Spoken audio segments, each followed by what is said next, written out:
All right, guys, real quick, I want to go over our sponsors. First up, Healthy Made Easy by Mitchell Thompson. Phenomenal book, making nutrition and a healthier lifestyle, very simplified. Go check it out at Barnes & Noble, Amazon. Also, he has a gym that's open, Combat Cardio KC. They go hand in hand. If you're trying to meet fitness goals, trying to have fun workouts, that's the place to be. They'll get you right over there. Next up, Yup Strength. Love the smelling salts. Love the pre-workout. Best tasting pre-workout I've ever had. The smelling salts are a hit with everybody. Really does wonders for you during the middle of a hard set. Love what he's doing over there, John. Doing a great job. Our last one, Jit Head Athletics. Jeremy, he's doing a great job with that company. Rash guards are fun, good material. They're doing cool stuff over there. All the TBAP merch is over there. If you guys want to help support the show, I greatly appreciate it. We got rash guards, t-shirts, head on over there. It really helps get the name out. So yeah, thanks again to all our sponsors. Thank you to everyone who watches and listens to the show. Please, if you could, like, share, subscribe. It really helps out. And yeah, we'll get back to the show.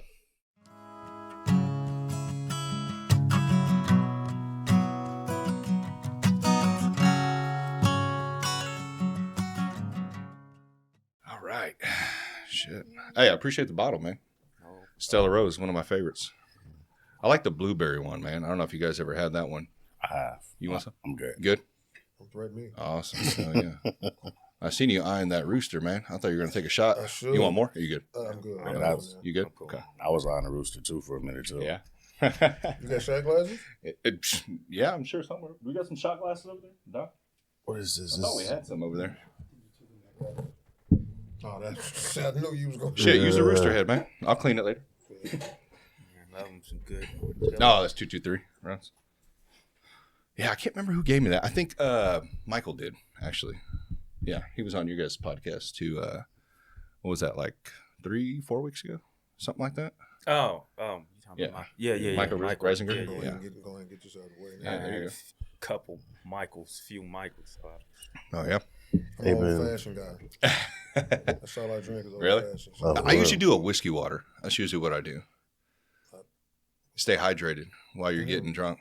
What? Yeah. Oh, whiskey and water. Yeah, whiskey and water. Yeah, I do like a Maker's Mark and some water. Yeah. Bullet? Yeah. Mm-hmm. I'll go bullet. Nice. Yeah. Shit. No, I don't know if we have any more shot I glasses didn't- over there. I didn't Or make actually, we do those. in that cabinet down there. Actually, can you open that door real quick? Okay. Yeah, there should be another shot glass in there. I'll take one with you. Clumsy. Yeah, if you want to break down liquor, my brother could do it with you.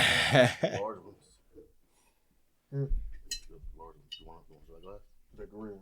Really? Yeah, the little- Yeah, there's some tequila in there too if you guys want. That would be standard night for a drink. He's like, I'll be up on this table. I'd break it, actually. I'm going to break it, too. So there you go. Legendary shit on there. Appreciate it. Shit. Come on, man. Just one? Not one? No, I'm cool. You good? I'm straight. You don't drink it all? Every once in a while, I'm trying Yeah. to stay clear though. All right, man. Learning from some Salute. of the top dogs.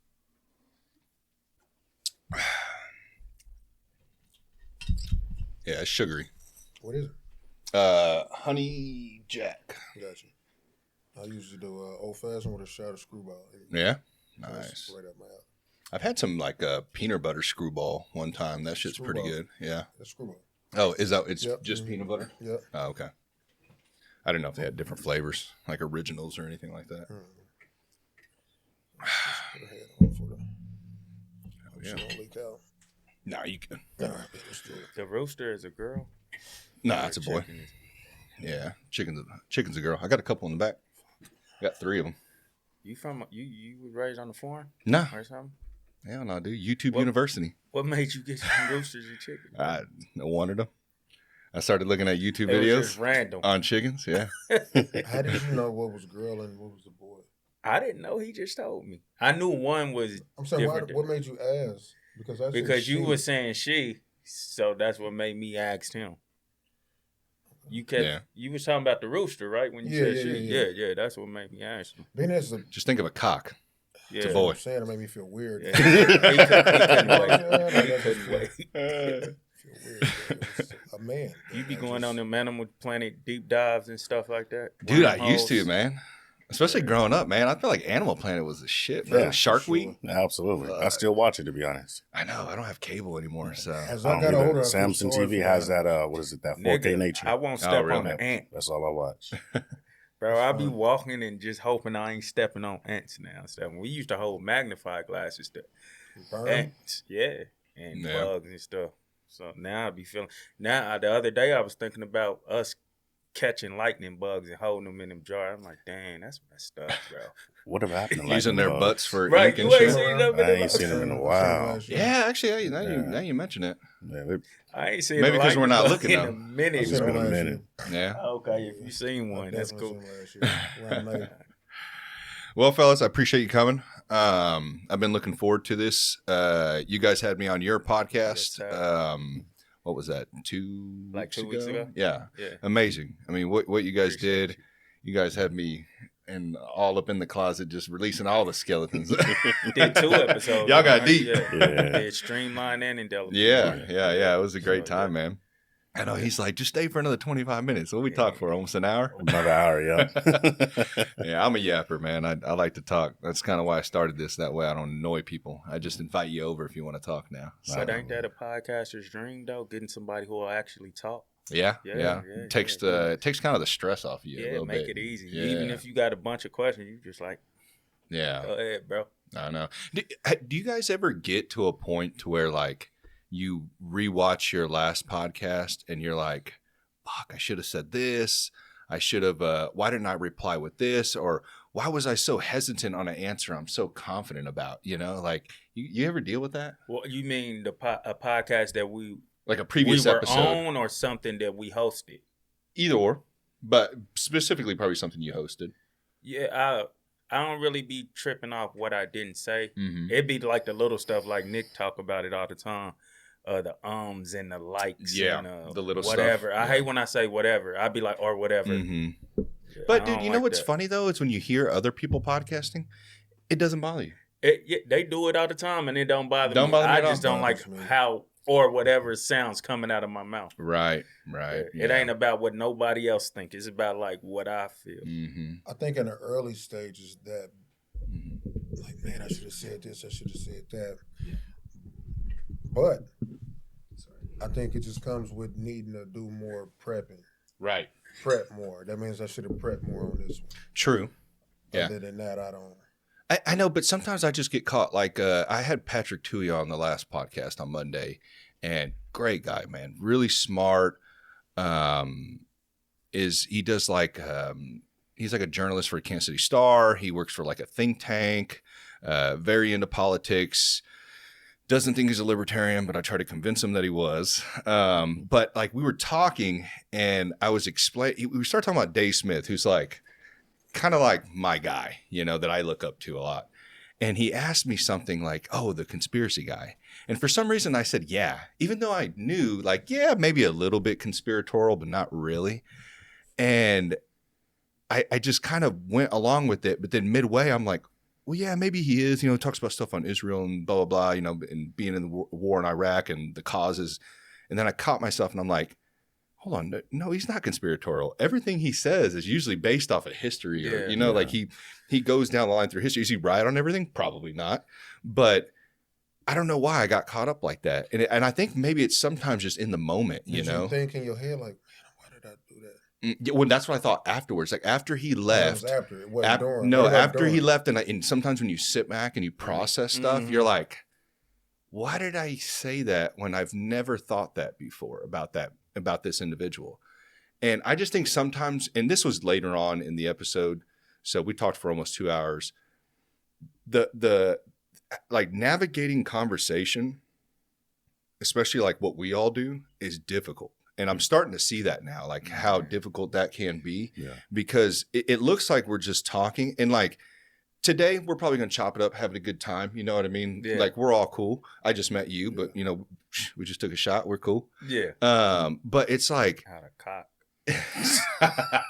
Pretty good cop. Too. That's some crazy shit. Come on, man. We can take it that way. I'm sorry, Fred. I mean, interrupted. My bad. Guess I'm at the closet now too. I was saying y'all close. Oh man, Y'all we're had a gonna moment. release all the skeletons today, man. Yeah. But yeah, man, it's like I don't know. It's just in those certain, and Patrick was great. It's not like I felt some sort of way or like I was nervous or anything like that. He was a cool dude, and I don't get nervous really. Yeah. Like I kind of like. It's a weird feeling. It's not nervous because I've done it. I mean, this is going to be like the 66 episodes. I've done it for a while, but and I've had a podcast prior. I've been doing this since like 2021, I think. And so it's not that. It's more of sometimes when we're speaking about certain topics or certain things that have a lot of weight to them, like hot topics, politics, stuff like that. You can kind of get like lost a little bit, you know. Yeah. But I think what it is, and I kind of chalked this up today, and maybe I've talked about this in the past, but it reminds me of like working out or any type of sport you do. You have to train and train and train, and you get better at it. So, and I think that's the same with conversation. You know, you keep doing it and you keep doing it, and I've noticed from like 5 years ago to now. I mean, the way I talk with people is completely different. Yeah. Are you proud of yourself? Very. Yeah. Yeah, actually very proud. And actually that's one thing I've had to work on is giving myself that credit too, because I think we all battle with that shit. That can be difficult. And I don't know why. I don't know why we do that with one another. I guess you don't want to get too high on yourself to where you don't. It's hard for me. It's hard to believe what people say because I don't know if they mean it or not. And if you snatch it away from me, I'ma feel like shit. You know what I'm saying? Do that make sense? What I'm saying? Yeah, no, it does. I think you got to stay high though, because if not, if you don't take the compliments, you remain low. Yeah, no, you're right. You know what I'm saying, and you just stay there. So I'm sorry to the audience right now. I was not prepared. This is my fault. It's I'm all trying good. to figure out how the hell to get this damn mic. It's gonna be cool. It's gonna Near be you. cool. If it keeps floating down, just kind of adjust it. It's all good. We got it. I got to get a new mic stand, but yeah, because I didn't take compliments either. Yeah, I hated them, but I just, and then once you get them, you feel weird. Not even feel weird, but you just don't take them like you need to. Yeah. So I would rather just, I don't know, you just stay down. You never move up if you don't take. Yeah. You think that's something? I'm at that place now, though. I like give myself credit for stuff and actually take the compliment. Still a little weird about the compliments, but I get on myself like, nah, take that. Yeah. Do you think that's something probably from your past? Oh yeah, for sure. Yeah, like you kind of maybe had an incident where somebody like kind of took that away from you. Yeah, I don't know exactly what it was, but yeah, I feel like it can come from that and from seeing how people are with other people. Like you say something to them, but when you get away from them, you don't really feel that way. Yeah. You get what I'm saying? Yeah. So, Yeah, and people like to hate, man. You know, people like to steal that shit from you. But, you know, the older we get and I don't know, man, I'm on this big thing of like, do we talk about this shit too much? Do we not talk about it enough? You know, because sometimes when you talk about like issues, and I know your guys' podcast is big on that, like not discussing necessarily issues, but people's stories. And in those stories, people are discussing the issues that they went through in their lives. But I've noticed sometimes people, when they talk about it and they live with it so much, it just becomes like a norm to them. And I wonder if that's healthy. You know what I mean? Like it's okay to discuss it, but let's discuss it, let's fix it, and then we kind of have to move on. Kind of like what we talked about on my podcast that I had with you. Discussing kind of dwelling, you know, and almost if you dwell too much for too long, you can almost put yourself in that victim mentality mindset. Live in it. And that's that weird teeter-totter of, I want to fix this, but I can't hang out here too long. I have to end up moving forward. It's almost like that ex-girlfriend you can't get over. It's like, it's okay to feel, but then gotta go. Yeah, you but know? you gotta get it out too, though. Right. Because right. say I'm going through something right, and then I'm voicing on my pod, and you like, damn, I've been going through that too. Yeah. It makes you feel human. Like, okay, damn, I am human. I'm not the only one going through that. And you know, and then once amongst brothers, everybody talk about it. I'm like, okay, bet we all went through that. Right. Yeah. So I ain't tripping. You know what I'm saying? So it'll help everybody out, and it'll help you to move forward. But holding it in is where the issue is. For sure. Yeah. Talk about it. Try to find solutions. You're not going to find that in a couple of days. It may take a month. It may take a year. It may take, depending on the severity of the situation. But at some point, you have to end up going, I've addressed this. I've worked on this. I have to put this away now. You know, maybe you can pull it back later on to revisit. Maybe you're starting to go down that route again. But I think the point is to try to move on. At least with me, that's what I'm trying to do. Because sometimes I find myself dwelling in stuff from the past, and it's like, damn, Gabriel, you've already addressed this shit before. You've already dealt with, like, why are you bringing this back up? Why are you letting this tear you back down? And I try to keep that stoic mindset, you know, of like, it only hurts if you let it, you know, and all these other beautiful quotes in that book, Meditations, and to help me move forward, you know, and then, you know, it's hard too, because, you know, you're looking on Instagram, you're looking on TikTok, and you got all these videos that are just reopening that wound, or, you know, making you rethink about what happened in the past. And I don't know, it can just be, tricky. What has helped you move forward? I think a multiple array of tools. So, physical fitness, hobbies, you know, podcasting has helped out a lot. Conversation helps out a lot. Like you said, getting with people that you trust, even on or off the mic, you know, it can both be, I think, healthy in a sense. Talking about it. I mean, I'm good with counseling as well. I mean, it just depends on how you utilize it. I think the objective of counseling is to go in with the intent of getting off of it, you know, not staying. I mean, you can do whatever you want, but you know how expensive it is. I would hope you'd want to find a path out, you know, but yeah, just different. I think it takes a tool belt to get through things, and it can't just rely on one thing, because sometimes working out isn't enough. Sometimes jiu-jitsu is not enough. Sometimes riding my bike's not enough, or podcasting. And I have to rotate these tools out. You know what I mean? Yeah. Sounds like that you're just keeping yourself busy. You're not actively working on you. Oh, okay. You're just occupying yourself to not think about it. Well, I don't think that we're ever going to be fully healed. That's true. You know what I mean? So that's kind of like, I am a better person than I was 10 years ago. That's the goal, right? Mm-hmm. And you're not going to see that within a couple of days. You're going to see that over years. So I don't think necessarily that I'm not working on it. I'm working on it, but I'm also like, hey, as I'm taking away this negative, I want to implement a positive. Mm. So that positive is going to be a hobby to me. Maybe reading for some people, it may be a good TV show. I don't know. But for me, it's more of physical sports, you know. I don't know if feelings are something we can help that we have. Mm-hmm. So I just feel like you got to acknowledge it no matter how many times it comes up, and then do the work to fix whatever that thing is. Yeah. It may feel different when you when it comes back up later. It may be like a little lighter, but still acknowledge that you feel that, and then work on getting how do I get past this feeling that I'm having about this, if that makes sense. No, I see what you're saying. Yeah. The crazy thing is I'm just now getting through that breakthrough right now. Mm-hmm. I've been plotting, doing music. I go work out, I bowl, keep myself busy. Have been for the last 10 years, right? Mm-hmm. It didn't help anything, really, though. Really? No. Because you weren't actively working on it as well? I'm working at it, or setting a goal, having accountability partners. Right. Mm-hmm. I think you should have that within a goal. Y'all meet up, you know, maybe once a month. Even if you can do once a week, once a month. So how do you find those people, though? That's the hard part. That's a good question. It's not really. Sometimes we run away from the people that we know we can sit here and talk to. I could see that. Yeah. Or it could be anybody. It could be your kids. It could be whoever, to be honest. Mm-hmm. But I think we kind of, instead of attacking the issue, we make ourselves busy. Right. And we shrinking the time that we have to actually heal. Mm-hmm. So as I start to get rid of some of my hobbies, I'm attacking my issues I've been having. I'm like, I've been working backwards. But it's a learning experience, you know what I mean? So that way, when you re-implement those hobbies, you can enjoy them more and not rely on them so much. Yeah, not relying on them. But I'm glad I had the hobbies opposed to doing something stupid too, though. Right. Granted, I still do stupid stuff within the hobbies, but it's not as bad. But I started to realize, like, damn, this hobby can't just it can't just be this. I got to put some action.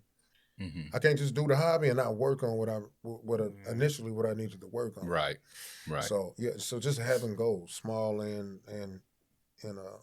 large. It's crazy. Pause if needed. Going off of that, let's kind of do a little bit of a background, just so that way the viewers know. We'll start here with you, Dominique, if you want to go over what it is you do, kind of how you got, I don't want to say podcaster because we talk to people. Yeah. The Indelible Arts Network. We talk to people on Indelible Arts Network. Yeah. But the name of the platform that you came on is called Indelibly Marked, and that is just like a testimony based platform where people come on and not self-proclaim, but they say they feel like it's a safe place and they can really let out their emotions or feelings, some stuff they never said before, even like, why am I telling you this? Right. But I'm going to keep telling you. I don't know why I'm going to tell you, why I'm telling you it, but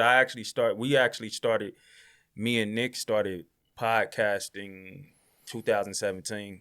We had a podcast together called Save It for the Podcast with a few other people. Oh, okay. Rotating people then rotated in and out. TJ, Justin, Byrell, AB. I'm forgetting somebody. Lansky. Like a few people. What was that one about? It was more of a man cave podcast. Oh, okay. Like or barbershop talk, whatever you want to call it. Whatever we really wanted to do. Yeah. So I also had another platform, Watch Your Mouth, with two other honeys. Two other ladies, two ladies. We had that, but yeah, I got into wanting a podcast off of listening to people like Andrew Schultz and them on Brilliant Idiots, Combat Jack, and Joe Button and them. So yeah, this is when podcast wasn't heavy. Yeah, right.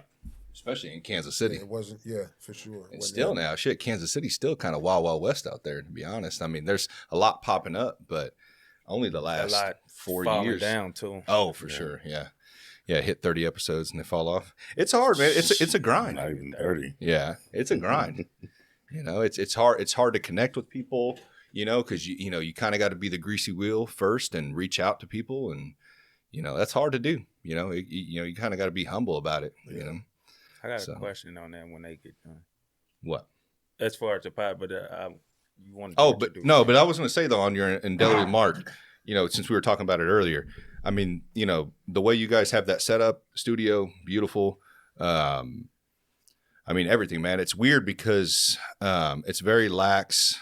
Like when you go in there, you sit down, and it's like, it just kind of flows out of you. You know what I mean? And it's weird because you've got all this expensive equipment and everything looking right at you, but the way you guys have it set up is very cool. So I appreciate, you guys having me on. Yeah. We'll go to you next. I think you should go to him actually. Oh, okay. That's fine. Yeah. To piggyback off of. Oh yeah, you're right. You're right. Cinematographer, videographer, fake therapist, as people call me. Yeah, pretty much. So my main thing is I jumped into film around the same time my daughter was born, completely by accident. I was really more into the audio, recording things in that direction, but film kind of like fell into my lap, so I kind of took with it. And that's pretty much where that started off with. Came when Dom came to me maybe a year ago, or is it less than a year? What you mean? As far as creating the look for Indelibly. You guys partnered up. Oh, yeah. But that was after Nick. Yeah. Actually, Nick came first, and then Donald. So Nick came to me. Actually, Nick was the one that got me back into the whole deal because I was actually going to give up for a minute. Oh, really? I was at the point to where it was just too much, trying to maintain, going through a lot of life situations, like you were saying, trying to heal. Right. And I was about to just let that part of my life go, but Nick came back in, restarted that flame, and picked it back up from that direction, and I'm not gonna lie, I do appreciate that. On the podcasting side, or just everything in general? In general. Really? Yeah, you're gonna let cinematography go in general? Tough. Yeah, it's tough. Really? Yeah, this industry is really tough, especially here. You know what I'm saying? Because it's everyone needs it, but no one wants to compensate for it. Yeah. So it's like you out here doing jobs for free, and I told around expensive equipment. If I go out and I spend $10,000 on the camera, I can't be out there doing work for free. For sure. Because it makes no sense. Well, and your work shows. I mean, like I told you, the podcast, I went back to look at some of your older podcasts that you shot with your phone compared to now. Yeah. I mean, when we first started talking, I was like, holy shit, who are these guys? Yeah. Just by the view of the clips, And so, I think, and even me, I just told you before we started recording, I was like, after I seen your guys' shit, I was like, I have to make the jump. Like, I have to get better equipment because I can't keep getting by with what I'm doing. I'm just going to get tossed to the side, and it sucks that the content itself doesn't sell, like the conversation, but I get it. No one wants to stare at a pixelated, grainy video on YouTube for 2 hours. You know what I mean? Have you ever been turned off by like a movie or a show or something because of the way it looks? For sure. Yeah. And that's why I get it. You know what I mean? I can't keep running off that mindset of, whoa, my conversations are good. Well, you got to give good quality as well. I mean, you got to invest in your, I mean, I call this a hobby right now. So, I mean, in my hobby, and in order to do that, it's going to require money and just, I'm growing slowly, and working up. Luckily I got 2 cameras coming on the way and, we'll grow from there and, I think it'll help out a lot. So, and me personally, I don't think that applies to everybody.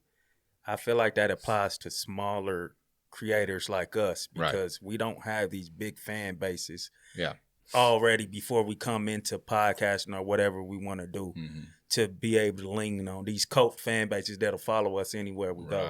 Right. So I think we got to find a way to bring people in. That's what we talked about too, and breaking that cult fan base mindset. You know what I mean? Like, just because I don't have a blue check mark next to my name doesn't mean that I don't have something to say. Yeah. You know what I mean? Or you can't.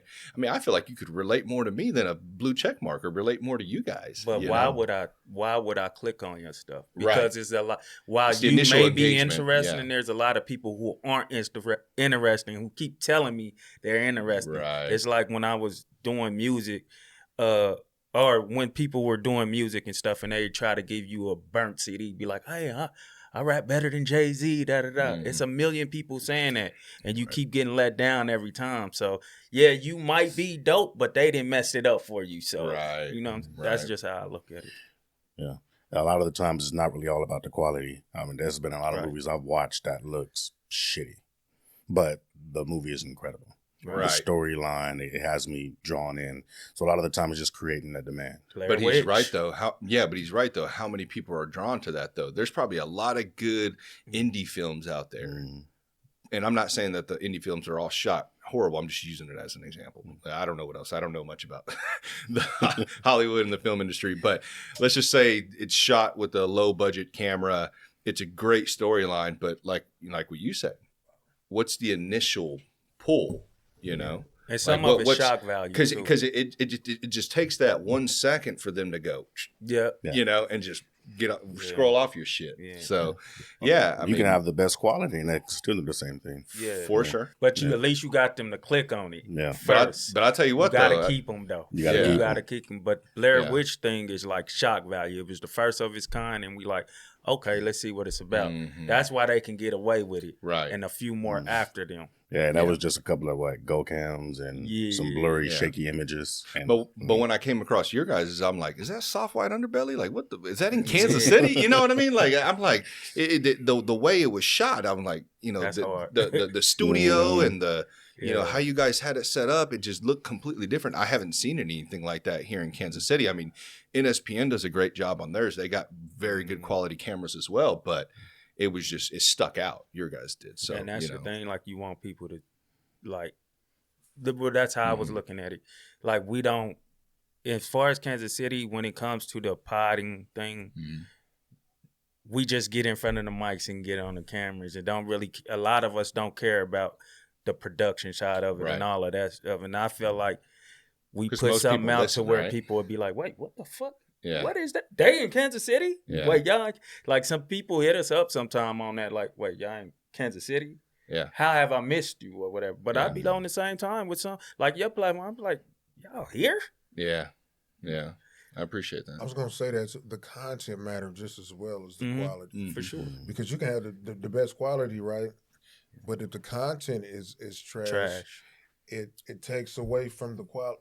the quality is going to show everything, right. whether it was good or not. So, what I will say, his quality it makes you step up.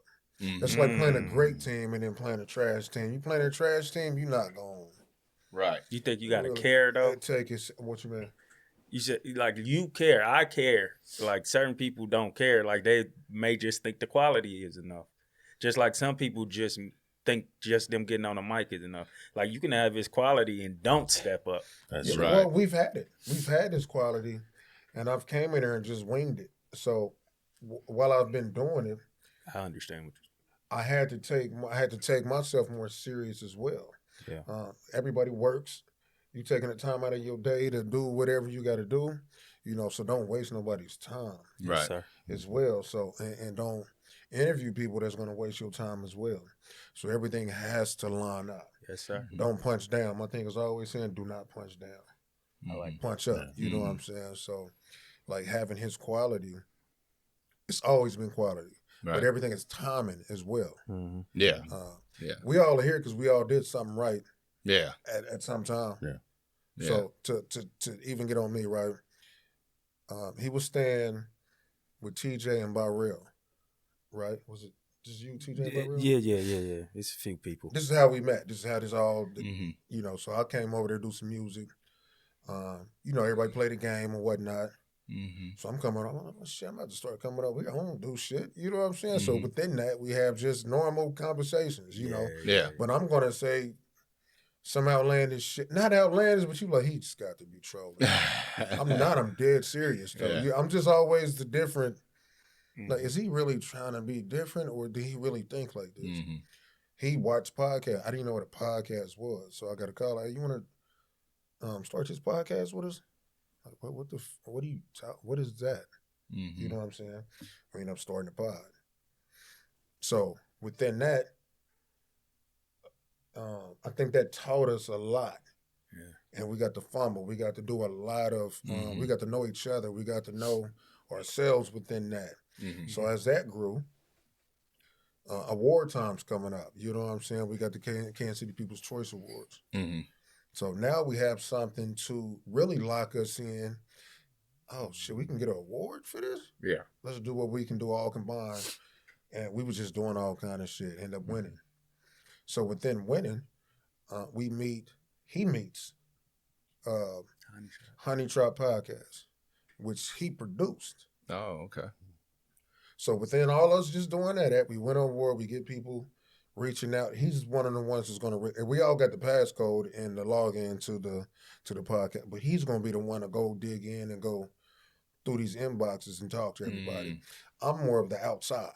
I'm outside, so I'm going to see people outside. Yeah. When I'm outside, I'm sitting on the TJ got the technicals. Everybody had a role to play. You know what I'm saying? That's the only way it works. So within that, sometimes how he reached out to where we got on the Honey Trap Pod, right? So once he did that, we go to their pod. I'm sizing everything up now, seeing what he got. Like he don't even know it. Mm-hmm. I'm sizing everything up, low key. So I'm like, okay, shit, he got that. And then he made beats as well. I think he did music. He dabbled with music. I was doing music at the time. And he had some videos out as well. And it was crispy. I'm like, this shit is quality. I'm not just the quality. I feel like you get the quality, we can figure everything else out after that. So it's in the back of my head stored. Mm-hmm. So I think one day we couldn't shoot. I don't know what happened, but we couldn't shoot. We needed to shoot something. Or I wanted to shoot something outside of the pod or something. Mm-hmm. So I'm like, I hit Darren. I go over there. I'm like, shit, he do it. Let me go shoot over there. So I runs over there. We shot over there. I had my other guy, J5, do the B-roll of it. Mm-hmm. And the shit was a masterpiece. So we like, what the? Yeah, we gotta utilize this shit. Mm-hmm. I don't know how they ain't doing videos with it. Because they were just doing audio. Oh, okay. That's how I started. I'm like, audio only. Shit, they can be utilizing this more than they know it. Mm-hmm. Mm-hmm. So after that, we linked up, and I think I ended up doing music with them as well. So we just kind of kept that drive going. So during the pandemic, TJ, who did all our production on our pod, moved out of town, which split the pod up. So now we got to figure out, we still going to do this thing? How we going to do it? Which is how we ended up doing separate pods. Oh, I see. Me, I don't want to do it if it ain't the quality that we already had. I don't want to get behind the camera. I don't want to do none of that shit. We already seen how that go. Yeah. Damo starts his pod, I believe. Did you start yours first? Yeah. He started his. He's shooting it with his camera, doing all kind of research. It's looking good too, though. Traveling. It's doing everything. So he starts his network. I'm going to jump on his network. But I'm one of the ones, I could do something and then I probably quit here in 6 months. Not because I want to quit, but it's just like, I just don't feel like doing this shit no more. I'm not overly committed to, not even that. I do so much, I just don't feel like doing this today. Right. You know what I'm saying? So, but I'm like, I got to do something. And he was so serious about it. I'm like, I got to figure out something. I got to figure it out. I'm like, I'm going to get on your network. We'll do something. I don't want to be committed every week, though. Maybe once a month or something. So he's like, man, we can do something. But during these hours, I think it was like 3 to 6. I'm not a 3 to 6. So I'm like, fuck, we just try to make it work. So we tried it. It really wasn't working. You know what I'm saying? Not that the quality of our times and stuff, it just did not. Right. The guests come in late. This happened. I'm like, fuck, I got to figure out something. Right. We're going to figure it out. Light bulb. Ding. Let me hit up Darren, man. Let me figure this out. Let me take this off and Damo. Damo does, I don't even think he sleeps. I don't know when he sleeps, but he's up and he's busy. I actually wonder that too when you text me.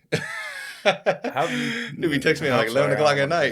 So it was just my a lot. bad. I just don't be wanting to forget to text. My bad. And I just didn't want to. It was so much pressure on him, and then I just know me. I ain't really. I'm like, let me just do something. Let me hit up Darren. Let me see what he got going on. We hit him up. I shoot, and then that's when I ended up shooting a couple episodes with him. I think I started on my birthday or something. Yeah. Shot with him. Amazing. You know what I'm saying? But I'm like, okay, I know this is. We got this, but I ain't just stupid serious yet, but we got something brewing. You know what I'm saying? And then whatever happened, I think Damo had something going on, and he had to end up going to Darren. So once he went to Darren, it all made sense. So then he was like, I got this quality, I can't go back to that phone. Yeah. I mean, even in the very beginning, the quality wasn't what it is now. Yeah. But it was better than what it was. What did you guys start with at the beginning? Beginning, it was the Blackmagic and a Sony A7 III. And then towards like maybe 2 months down the line, after we got everything set up and I seen the potential, I went ahead and I pulled the trigger on the Red. Right. And then everything just... Yeah, that camera's gnarly looking. Yeah. I was like, what the hell? Y'all shooting movies in here? And we still ain't jumped into everything. Everything's still been a process and a timing thing. So this is probably, I want to say maybe 60%. We're not even at 100 yet. Because I just wanted to give it, because 50 is going to sound like, man, shut up, y'all. What do y'all like? Because even like when we like overdoing, I don't know if overdoing is the right word. Even like when the awards came around, how we wanted to promote the awards. We was going around and driving in a van, getting footage and stuff of us singing, men singing together and stuff, or going to McDonald's, ordering ice cream cones together, like shit like that, doing stuff like that, just doing extra stuff that goes back to the platform. Who these dudes? We also got a platform over here, you know what I'm saying? So even with this, the way our minds work with creativity, we ain't got to tap on a lot of the stuff that we want to do as far as like what we want to do, but it's bigger than just getting on the mics, talking and having that platform. What are you doing to lead people to the platform? Right. And all of that. So it's... And what I will say, this might be kind of off. Once we started doing it, I'm the fun scenarios, just funny shits, you know. But you at the right place for off, man. I just interviewed a pirate like 2 days ago, dog. You at the right place. I got one head on one. You at the right place. But as we started doing the pod, I felt like what we doing is we had a place for it. Like we need this for the city somehow. So it's just like, man, you got to be more responsible with your platform now. Do something that matters. Yeah. So the conversation started switching. we went from a pod to having 4 or 5 people so we can have fun and joke. 6. We're cool. Mm-hmm. So if I do a pod with you, I don't know your level of like, can I joke with can I do that? I don't really know. Right. But if these people are coming, they need you as well. So it's just like, okay, we got a responsibility to hold up now, opposed to just playing all the time. I say this all the time, everything's not funny, you know? Yeah. So a lot of people got behind the joke is some serious shit too going on. So we need to deep dive in that as well, you know? So we try to have a balance. Yeah, I think definitely a balance, because I wouldn't not be yourself. You know what I mean? Like if you like to joke around, you like to lighten things up, I still think it's needed. Like, you know, I've had serious people on, but I still want to be myself. I like to joke around a little bit, throw a little joke here and there, make someone laugh, you know, because sometimes we take life a little too serious. And I'm like, you know, we got to joke around just a bit, you know what I mean? Doing it by yourself though is just kind of different. Yeah. Like, who would want to watch a pod of just me and you kind of just? I mean, they probably would, but like we're just joking, but we're not talking about. There's nothing naked. Yeah. I feel like we got more we could offer than just jokes. If the jokes are attached to some substance. That's what I'm saying. To the actual topic you're discussing. Yeah. So I wouldn't have a topic. I would just freestyle some shit. Well, that's what a lot of podcasts are. It's just conversation. Chill. Yeah. And that's where I was at. So once you get by yourself, you're like, okay, now you got to figure something else out now. What are you going to do? Like, what do you want people to get from your pod now? Right. So, but I know you can, for sure. Yeah. It's good to understand your audience, but at the same time, you started this and the ball started rolling because of who you guys already are. Exactly. You know what I mean?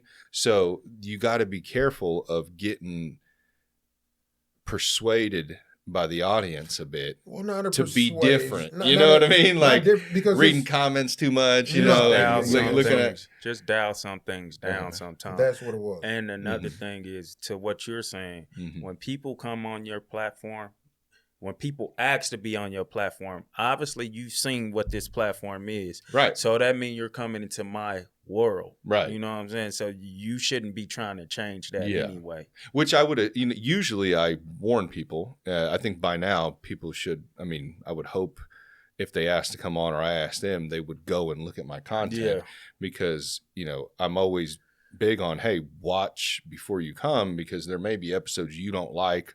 You may not like what I talk about. You may not agree. Even us right here at the table, we may not all agree on things right now, but the whole point is to show that we could still have conversation and respect one another. That's it, but if you're coming on here, I don't want you later on to be like, oh, I didn't know. I'm like, I told you though. You know what I mean? Like you should know. And you guys know this. That's why I don't even have to say it to you guys. I mean, I'm sure you've looked at a couple of clips or episodes at least and just to get a basis. But yeah, everybody should do that, And then also too, I think people should get out of their heads a little more, man. Everyone's so worried about how they're going to be judged and perceived and what's my team going to think and what's their team.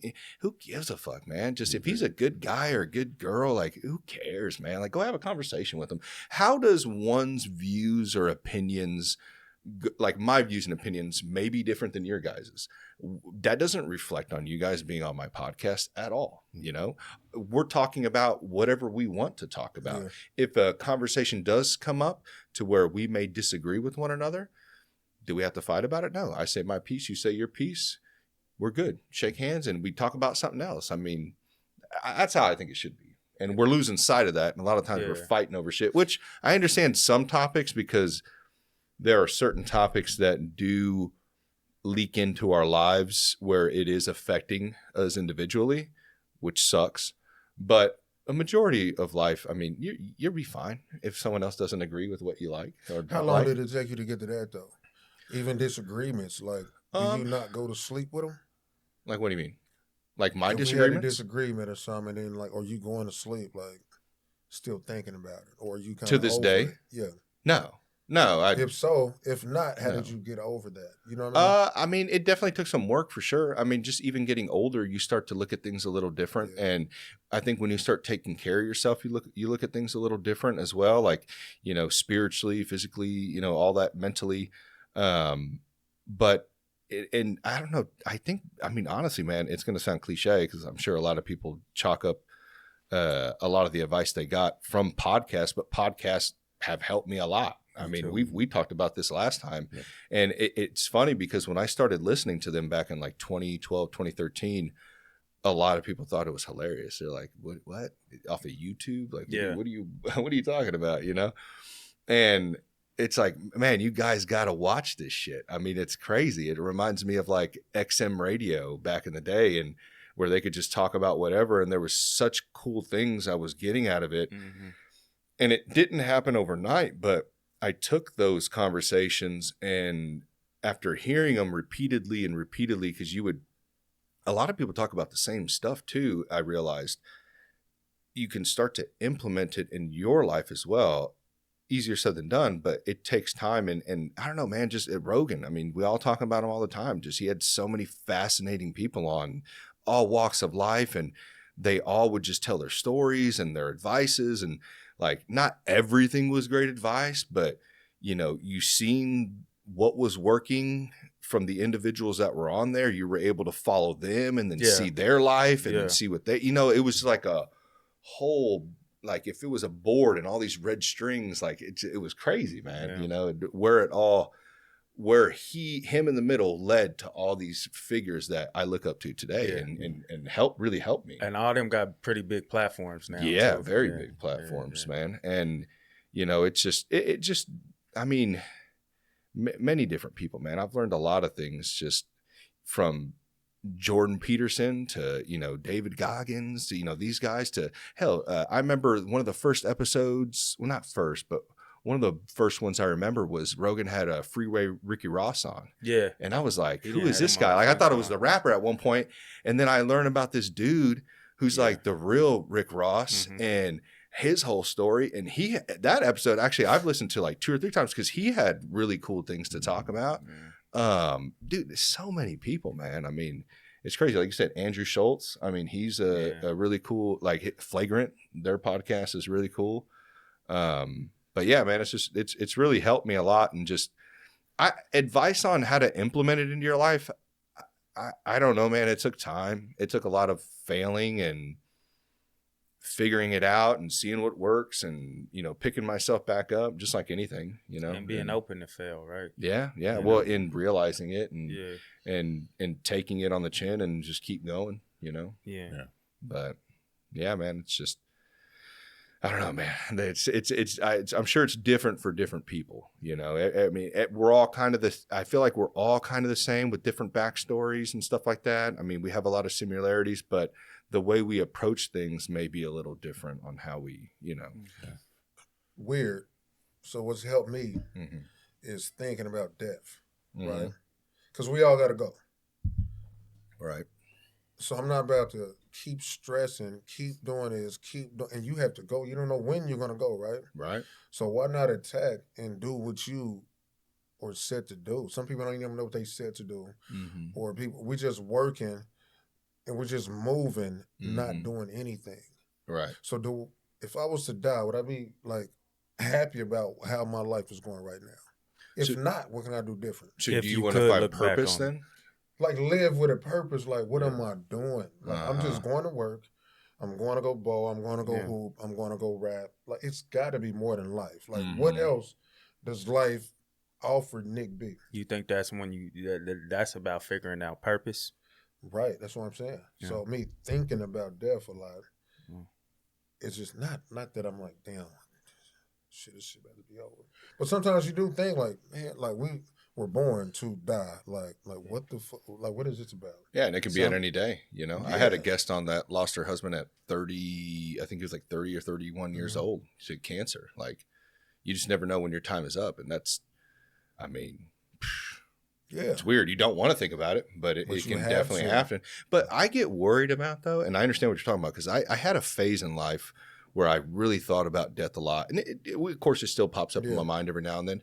But I get worried that this thing right here, you know, is a very good tool, but it can also really take away the happiness of just normalcy to life. Yeah. And I understand what you're saying, though. Like, I don't want to just go to work and go home, or have this hobby and that's it. Like, is there more? But I'm trying currently to just be able to try to dial back and just be happy to even be able to have the ability to do these things. Because I mean, if you look throughout history, man, like we're living in the best fucking times. We take it for granted, man. You know, but you know, but it's okay to talk about what you're feeling because, like you said, talk about people that you trust amongst you to be able to dial back and kind of zen yourself back and, you know, to where you're enjoying things again, because sometimes we can lose ourselves when you're looking at the phone and you're going through reels and you're seeing all these people making millions of dollars, or, you know, rappers that are making it in the rap industry, or actors, or people who are creating, you know, $1 million films and stuff like that can mess with us. Or even us looking at podcasting, you know, seeing these guys like, damn, they got millions of subscribers. How the fuck, you know, how can I do that? Yeah. This would happen. Somebody would start mowing their fucking lawn. And man. people don't know what people go. Like, Yeah. I could go blind today. No, So now my life would just be different. So, and then you'll be mad because you didn't take advantage of life when you had the opportunity to. Yeah.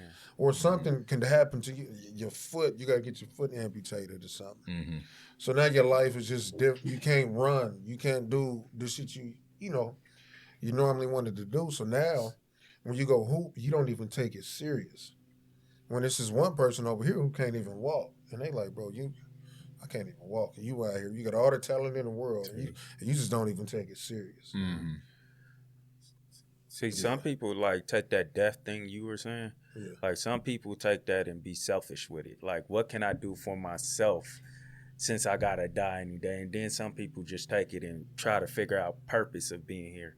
So some people got this whole bucket list and they're like, okay, I'm gonna go jump off a mountain. I'm gonna go do this and do that, but never anything else for anybody else. And some Which people, is not bad. I mean, you live your life how you want to. But in time, I think it'll change. You know what I'm saying? It's called the rat race, right? Yeah. Like, it's just, you don't get caught up in it, man. Like, even people who dive into their career like crazy. I mean, I've seen so many people, like, really, not so many, but a handful of people just zero in on their career, man. Career's life. Everything comes last. Like, I gotta get the CEO position or whatever. Mm-hmm. And, you know, I'm not saying all the stories end up like this, but I've seen plenty of them on podcasting and personal that they just look miserable. You know what I mean? Because they've zeroed in on this one thing and eliminated everything in their life. And, you know, they felt they had purpose, but, you know, it kind of smacked them in the face. You're not living life at the moment. Yeah. You're too and so what do you think life in the moment is? Like, what do you think the most valuable thing, like not most valuable, but what do you value then? My peace is one thing I value, and my happiness. Those are two things that I value. Now, what I do brings me happiness. So I got like a win-win. Mm-hmm. Yeah, I'm busy all the time. I'm busy day and night. Barely sleep as it is. But creating films and doing this and having people around me that, you know, care about the same energy. Right. That brings me my happiness and my peace. You know, that's what I think it is. Now, if I'm trying to set out to be a millionaire by the age of 40 and I need to run a Fortune 500 corporation and I need to be this and that, and then I'm just focused on just that, and I'm not really making myself happy, I'm not really living life. I'm doing what I feel like that needs to be done with no sense of enjoyment.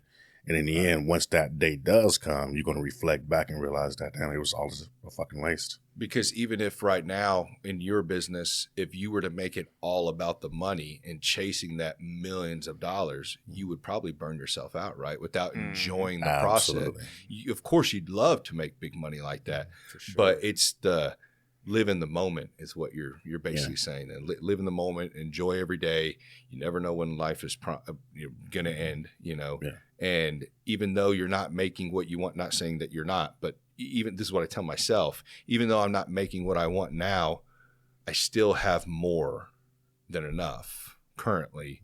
And I need to be appreciative, enjoy it, because there's others that are not as fortunate. And that doesn't mean I don't stop working on my goals. I would love to do this full time and make good money off of this, but you know, I can't go blind to just focusing on that and like putting like those horse blinder things on, and just like I have to also look at everything else: kids, family, hobbies, other things that bring enjoyment as well to me. Yeah, don't live for the future, live for the now. Right. Because if you focus on the future too much, you're not focusing on what's happening right now. Yeah, in present day. You miss everything that's happening around you. Yeah. Family, grow up, kids move out and try to figure out what happened there. You finally get to where you're looking at, and then you look back and you're like, your kids don't fuck with you.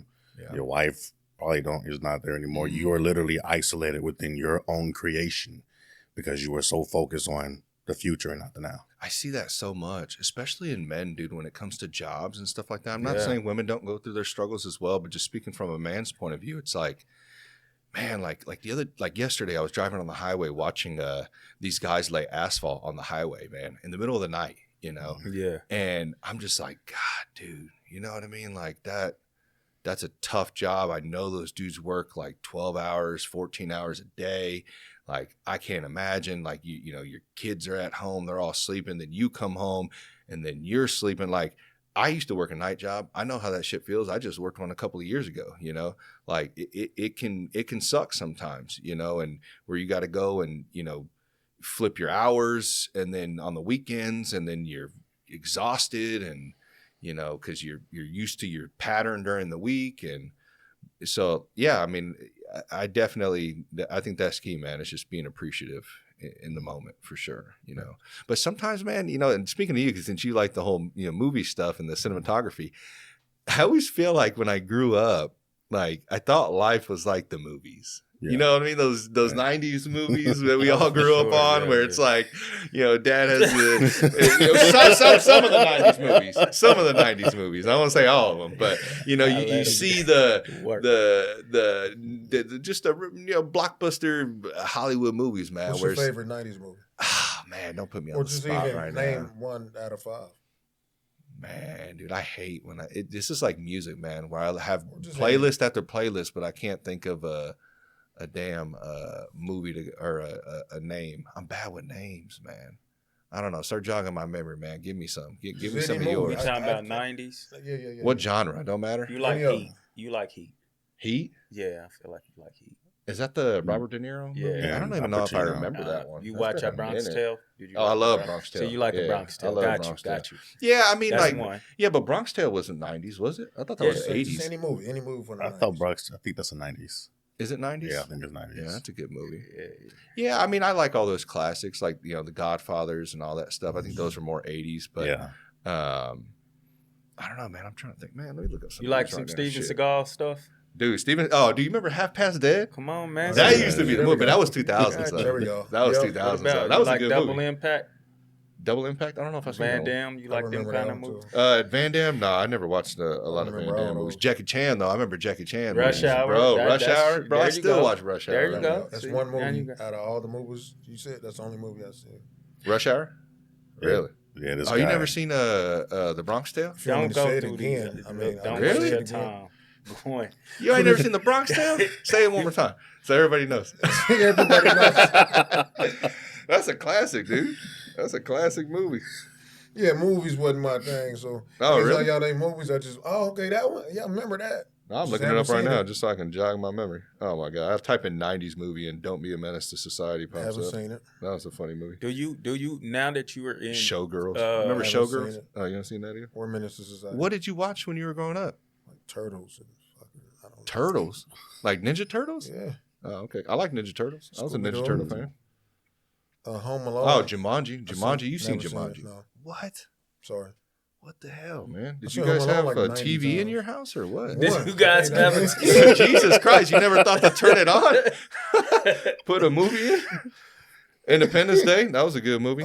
You've seen Independence Day? Not the whole thing. What? Bad Boys, yeah. Godzilla? That's out. I would never watch Godzilla. Godzilla was a good movie. Amazing. Out. The Sandlot? No. Oh my god. I ain't gonna lie, I've never seen The Sandlot either. Really? Y'all are ridiculous. Happy Gilmore? Oh, absolutely. I love Adam Sandler movies. Love Actually, that. I want to sit Adam down with Sandler Adam movies. I'll just say Okay, that. okay. All of them. Can I get my movie pass? I seen a Mask. Can I get? Oh, Jim Carrey Jim mask? Yeah, that's a good movie. What's up? No. You saying he can get a movie pass just because he's seen Jim Carrey? Maybe. No, I didn't say that. Gotcha. Oh, okay. I just said, yeah, The Mask. That's a good movie. Can I ask him a question? No. Yeah, you can talk with him. You can't. Go ahead. No, because I don't want to interrupt each other. Now that you into filming and stuff, Do you look at movies way different than you used to? People hate watching movies with me. Yeah. It's not the same. You break them down, don't you? I can break it down. Yeah. I can be able to tell when the audio's off, when the light's off, if the DP did a wrong move and the director's pissed off, they just said, we just got to take it as a cut and move in that direction. I do see them completely different, but I also see it in a good way as well. Because now I'm looking at all the mistakes that happened that wasn't, we didn't know was mistakes. Mm-hmm. So how many times do you have to watch it before you actually see the movie? I mean, good question. First time, actually. First time. Even within. Yep. Yeah. I mean, because for me, shooting and watching is the exact same thing. I just get a different emotion than y'all do. I guess, man, if we do music, it'll take me probably about 4 times to actually hear the song. Because the first one, I'm hearing the beat. The other one, the mix. Then the lyrics. Then you go back to the complete song. Yeah. So that's why. Yeah, film is a little bit different because film is all about leading. It's all about having a purpose or a story. So even when I do watch it, it's more about what the story is telling me, and then the emotion comes along with that as well. So if I'm sitting down watching Titanic, I'm watching the entire storyline. And that storyline is creating shifts and whatever the case may be in that direction. Or 50 First Dates, with Adam Sandler. Seeing everything in the storyline progress, even though I'm breaking everything down, I still get that same emotion at the same time. How often are you surprised? Because I'm imagining you're a person who can call things out before it happens on a movie. It's a car crash about to happen. I can tell by the angle. A lot of times, I can. The only time recently that surprised me was that show, Adolescence. Mm-hmm. That surprised me because I've never seen a movie to where every episode is shot in one take. Never seen something like that. That is mad dope. So there's no scene to scene to scene. Nah, it's just one. They can't hit record in the entire hour. Just one take. Really? And I ain't gonna lie, being an editor on that is easy work. Because all I gotta do is just go back, color grade, and just sit back and just watch. Right. No cut, no matching scenes, no. That surprised me because even for a British movie, I didn't expect that to happen. And the storyline. There's no cuts, there's no takes, and the storyline still keeps you, into the actual film the entire time. Really? Even through the leading scenes, because, a lot of times we have a lot of leading. Somebody walking down a hallway, it's just a leading to a next position to where we can set up shop for the next set, which is going to probably take place in the bedroom. The entire film is shot to where everything happens. Go through the front door, they buzz down the front door, walk up the steps. Mother's sitting there. She screams. We go up. The husband comes downstairs. He get, hemmed up.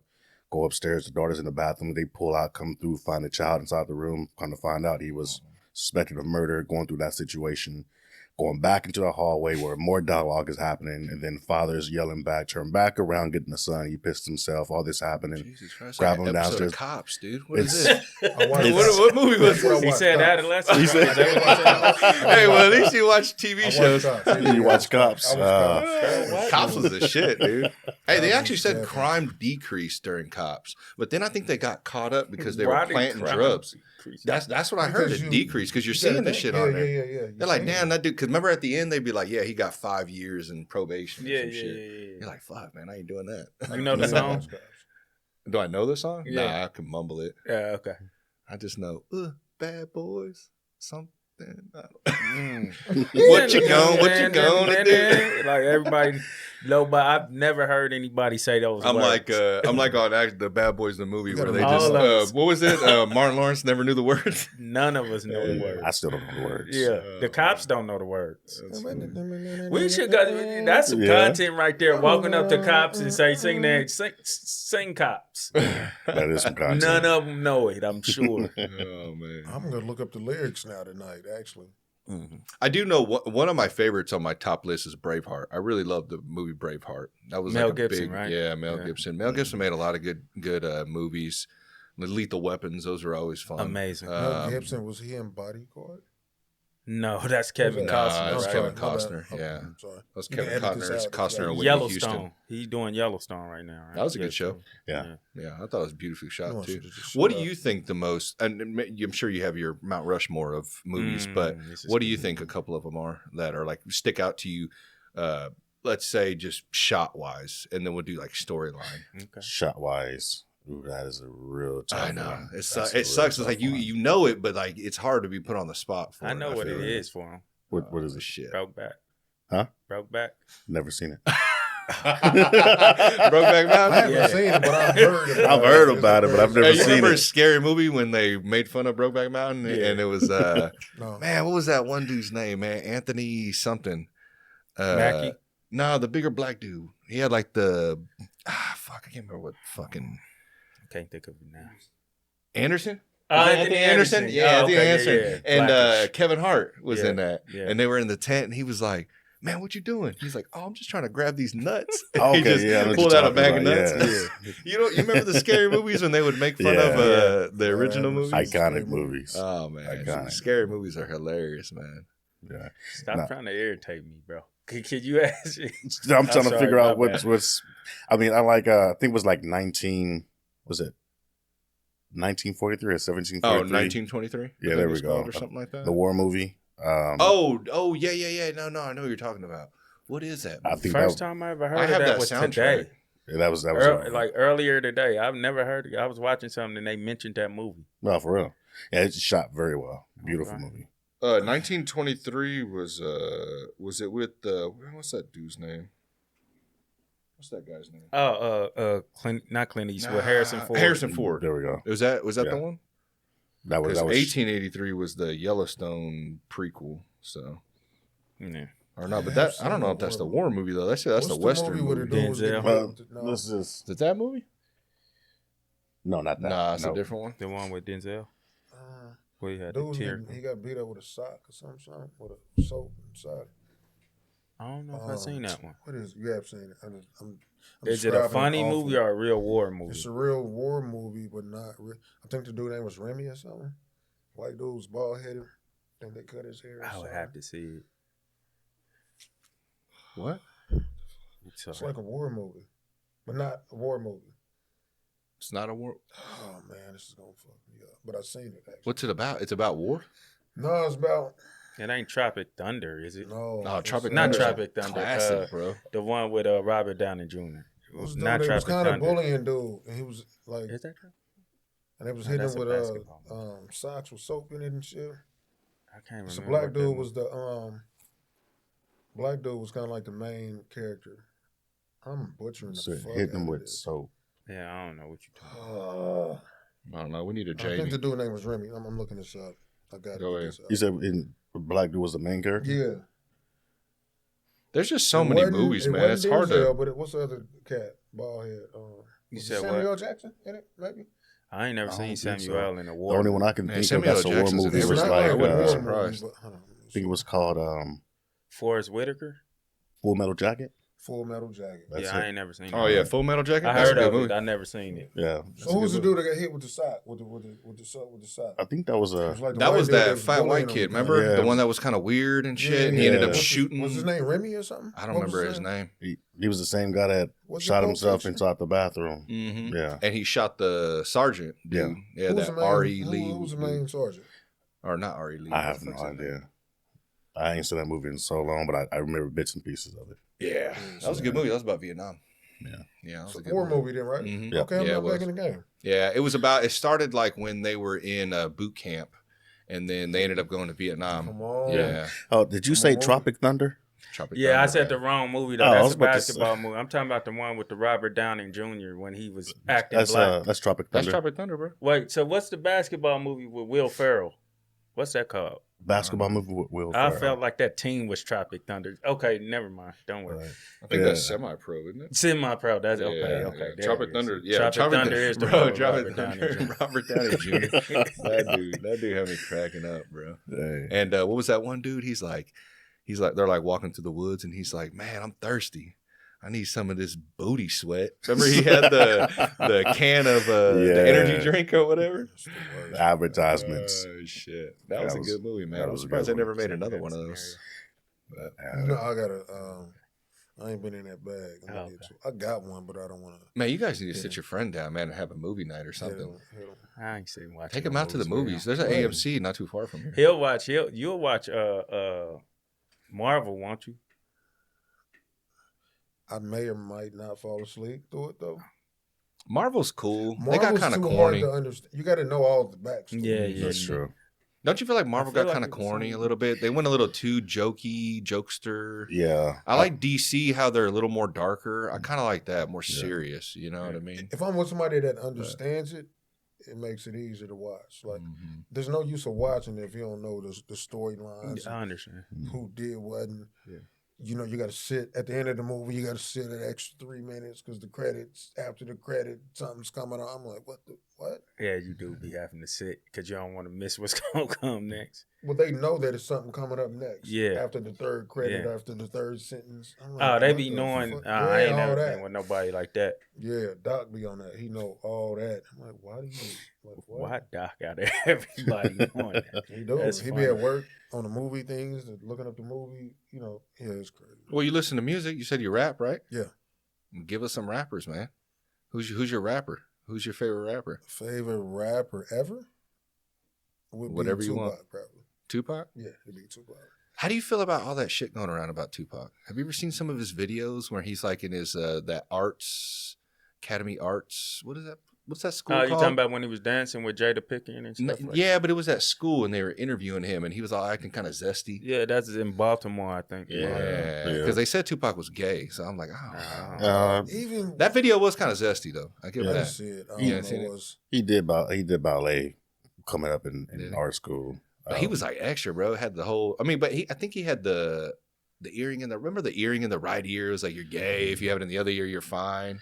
You like ever weird did rules back in the anything- day like that. You ever did anything zesty and had to stop yourself? Like Oh, bro, I'm mid-zest? fucking hella zesty all the Like time. not, but I'm also not trying to be like fucking Tupac, hardcore thug rapper. I'm saying like you wasn't purposely trying to do it. Like you seen that? You probably seen Bro, I that do with jujitsu, Donovan bro. There's Mitchell nothing gayer when he than was jujitsu. looking at the play and he ended up being like this, and he had to catch himself mid-zest. I kind of be laying down. I feel myself feeling gay. I'm like, what the fuck Man, is it? I'm Like, about what to are get a you doing? TV, bro, so we can watch this shit. I can have that shit Like, pulled what up are right you now. doing? Like, why am I laying like this? I don't know. Whenever you leave here, look that video up and let me know what you think. Well, him in the bathtub was enough for me. Him in what? In the bathtub. In the picture? bathtub. You ain't seen that one? Yeah, I've seen that one. All the money on him and shit. Or That's is it? not Or is really. it? That, Is he that in ain't, water? that I ain't, can't remember. I didn't think it Zest was. here, Nah, that one wasn't that bad.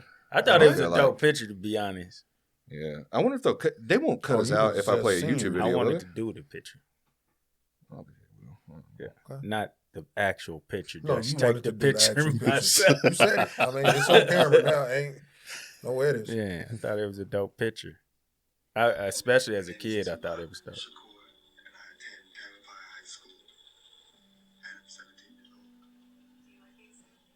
That was right before Juice.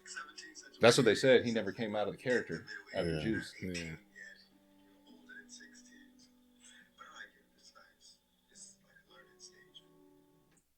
Nah, I didn't play the whole video. I don't know. He Watch the whole was- video. He probably was just trying to be real soft and proper for the people that was. But that's in what the they're room. saying. Like he's one of those guys, like a chameleon. He just adapts to his environment, you know. So like when he was there, he adapted there, and then when they said when he took that character role, in Juice, that he never came out of it because he got money out of it, and then he ended up. I don't know if he rapped prior to that. I don't think he did. I was gonna say, did Tupacalypse come out before Juice? I don't know. Shit, I don't know. I think Tupacalypse was first, and then Nah. What was his first album? Tupacalypse is after Juice. Tupacalypse is after Juice. Gotta be. I could have sworn Tupacalypse was before Juice. Tupac's first album. Because he was like 17 on Juice. Nah, it says Tupacalypse was his first album. Yeah, Tupacalypse was. Yeah, but we talking about the what year date did that between drop? that and 91. Juice. That dropped to 91. When did Juice come out? Let's see. You might be right. Fun fact: I just seen 92? Juice. I just seen 92. Juice. So this Tupacalypse year. he was was already before. rapping. Yeah. That's what's hard with the internet, man. They be stirring shit around. Yeah. They almost have you believing. Have me believing. Shit. No, I said fun fact. I just seen Juice this year. Oh, for real. Did you like What Really? you think about it? I didn't like the end. I feel like it just ended abrupt. But It did. I mean, but all I those mean- old movies did. it? Like, Yeah, I was if you upset. watched I'm it like, then, that you probably was wouldn't like- be so. Man, if you watch Sopranos, you'd be pissed at the end of Sopranos. I don't know if y'all seen Sopranos. They just cut it at the end. But I heard. Yeah. I thought it was a good series, but so Tupac favorite then? Tupac and then probably Drake. Oh, okay. Musically, Music. like I don't care about what they do outside. I don't know. You really think he's a chomo? What is that? Like a child molester? Who? They're trying to put on him? Kendrick Lamar? No, not molester. Yeah, I know, because I feel like if that would have been for real, like that shit would have stuck. I think you had to. I mean, he does have a song called Teenage Fever, which is actually a good song, but it's kind of it's pretty crazy. Yeah. But I think it's kind of a little what they do. I controversial don't think they title. know how old these kids are. You know what I'm saying? And then once you rap, oh shit, she's what? Yeah. But although shit, Akon got caught up. And A lot of like the rappers got legal caught up. numbers is different in Canada too, though, right? Yeah. It's different in different states. Yeah. So I don't know. I'm not a real big fan of Kendrick Lamar. I can't really gravitate towards his music. I mean, it's all right. I'm a fan. It's just different. So I like all kind of different. Kendrick would be my actual favorite artist. Really? What'd you think about his outfit during the Super Bowl? I liked it. Yeah. Did you buy some bell-bottom pants? I would buy them. Really? Absolutely. I don't know. I couldn't get with it, man. I dressed hella zesty, and I could not get with that. You think that was it? Yeah. I think it's just different. And I got on 5-inch shorts right now. My thighs are all out, though. Yeah, that's wild. Yeah. He feels uncomfortable, right? No, I don't. He's like, damn, bro, you just got all your shit out over here. Nah, I'm just saying for you to call Kendrick zesty and then you got the 5-incher joints on. Hey, man. But I'm not denying it about myself. True. I think the 5 inches are more like athletic. I don't think people think zest when they see the 5 I don't inches, think though. zest. I don't think. Hey, they're my running shorts. About right? neither. That's my excuse. So I didn't which run one today, is though. it? Is it the excuse or is it like you bringing a zest out? I don't know, man. Like I said, dude, I do a lot of suspicious activities in my life with jiu-jitsu and other things. So I don't know. I mean, whatever you want to label me, I don't give a fuck. It doesn't bother me. But I mean, I'm calling it what it is, man. I can't rock with the bell bottoms. I can't do that. I think it's just a style. It's just a style. Yeah, for I think, chicks. Sure. So how would he look like then? Did you see him as a chick? Oh, good. I seen it kind of, a little zesty. No. That's what I'm saying. But So did you see him as a chick then? Yeah, a little bit. Just a little, like kind of what Hollywood does to a lot of males. Just kind of turns them a little girly, a little bit. I feel like. Okay. Yeah. So he can't wear those. No, he can wear them. He can wear them. I'm just stating my No, opinion. I mean, without you thinking he's cute, he can't wear the 5 inches. I didn't say he was cute. Hold on. He tried to slip that in. What? I'm just saying. Whoa. I mean, he ain't a bad looking guy. I'm just saying. I was hoping he got it off. You saying that's zest, right? So what should he have worn? You can wear whatever he wants. I'm just critiquing his attire. Okay. Yeah. And I don't even give a fuck what he wears. I'm just asking you. You said he was going to wear them, so. Yeah, I would wear them. I would not that bell bottomish. Yeah. But I would wear them. Not that much bell I'm a bottomish. fashion. I didn't really like the whole outfit, but I would definitely wear the jeans, different shirt though. Okay. Not bell bottomish to where Next podcast. they look Wear 'em. like not. Yeah, They can didn't give you be women too no thick bell for those though? Excuse me. Can you be too thick for those? I don't know. You're kind of thick. Okay. You saying he won't be able to This fit in is- them? His legs? Nah, I got thick saying legs it's gonna too, bro. really look like Why not you get the right size? true. I don't know. It's more of Some the of those bottom jeans part are of- made for skinny people, bro. I can't fit in them. I got big ass legs.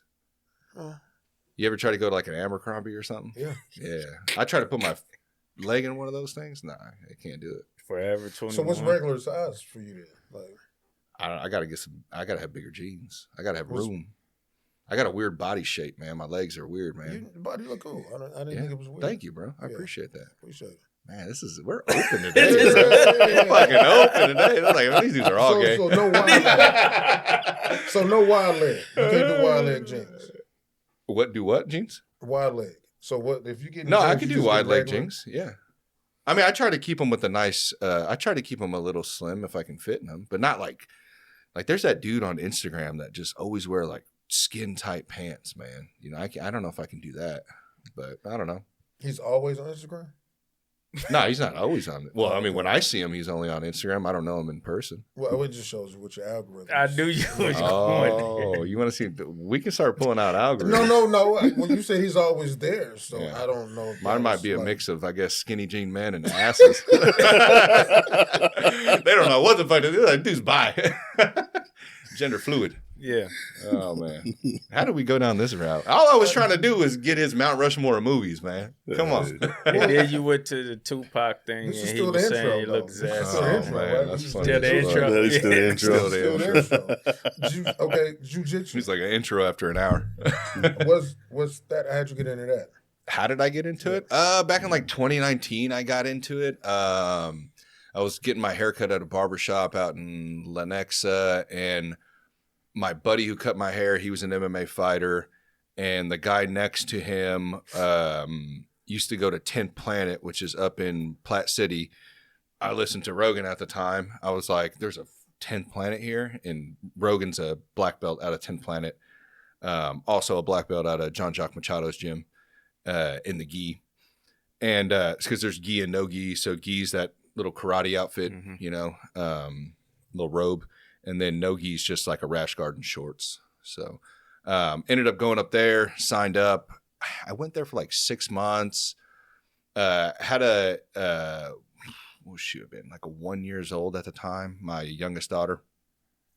Had a lot going on, work, you know, kid being very young. It was kind of a drive, all excuses, but whatever. I fell off for years and then ended up getting back into it in 2023. And I've been there since at the gym I'm at now. So, which is Healy and Gracie. So it was influenced by Rogan or? Yeah. Rogan actually introduced me to jiu-jitsu. I had known a little bit about it by watching UFC, but I didn't know in depth. And then just listening to him and different guys, different jiu-jitsu guys he had on there, just kind of caught my eye. I've always been afraid of like, you know, fights in high school or whatever. And when you're younger and ended up on the ground, most fights end up on the ground. People swing wildly, lose their balance, or somebody tries to tackle you. And then when you get to the ground, it's like, fuck, you know, everybody, I want to feel comfortable, you know? So jiu-jitsu is more mat? It's more grappling. Yeah, it's grappling. Okay. So, you know, a lot of the times you're, you know, it's all submission based. You're rolling around, you know, trying to either choke or break your opponent's, you know, arm, leg, whatever it is, choke them out. Bunch of different submissions. Could you ever do wrestling? Could I do wrestling? Yeah. I wish I would have done wrestling. I mean, it's grappling. It's similar. Wrestling's way more intense. I guess this is weird. Yeah. So for them to be stupid naked like that, the first thing I'm thinking about is not fighting. You really? It'd be weird. Like it's like that's the only reason I signed up. And just start fighting. Like, what the fuck are we doing? Yeah. So if I ever fight you, I'll just take off my clothes and we'll be cool. You would win. That's what I'm saying. To de-escalate the situation, if you ever get mad at me, I'll just get naked in front of you. Do a back kick or some shit. Like that is. That's funny you say that. Yeah. Because I was telling, he said, because I used to tell people, like, if you ever about to get jumped, probably just get naked. There's those dudes that do that. Have you ever seen when they have that banana hammock on and they just strip off all their clothes and they're like, what's up? What's up? And dude just runs. And how you going to fight a dude naked, especially if he start to lifting up? You gonna fight him? Don't come to me. Getting I'll fight hard. You if he start getting hard, you go fight a nigga on. You're weird. Bro, if you're getting hard during a fight, bro, you got other issues, it was man. just a defense thing, probably. He just know they ain't gonna come near him. Man. Gotta keep what the if distance. Here what goes if the they scenario. told them that? What if they learned that they, you know, through that? What, that they're gay? Yeah, like, fuck. Probably. I mean, there's a whole funny thing about jiu-jitsu is that we say it's gay. I mean, you're rolling around with other dudes and, you know. So you've never. Did I feel that way? Yeah. I don't know. What do you think? What do you think? Well, don't look my man said I like that and say I don't know. He said, let's fight it out. Yeah. You haven't seen me break eye contact with you since you walked right, out. That's what I'm saying. Had nice eyes or what? I didn't know that, Don't answer. I don't know, man. Come to the gym, man. You'll find out. I will not. Okay. You'll find out if you're as straight as you think you are. Who said I thought I was straight? Oh, okay. What's up? Dom over there having a Hey, man, this is all honesty on this podcast, man. Jesus Christ. I love this. No, this is serious. great.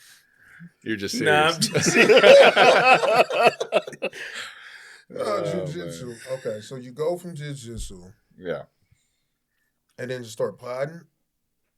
Well, no, I started podcasting prior. Well, because I had a layoff from jiu-jitsu. I ended up quitting pretty much after like about 6 months. Huh?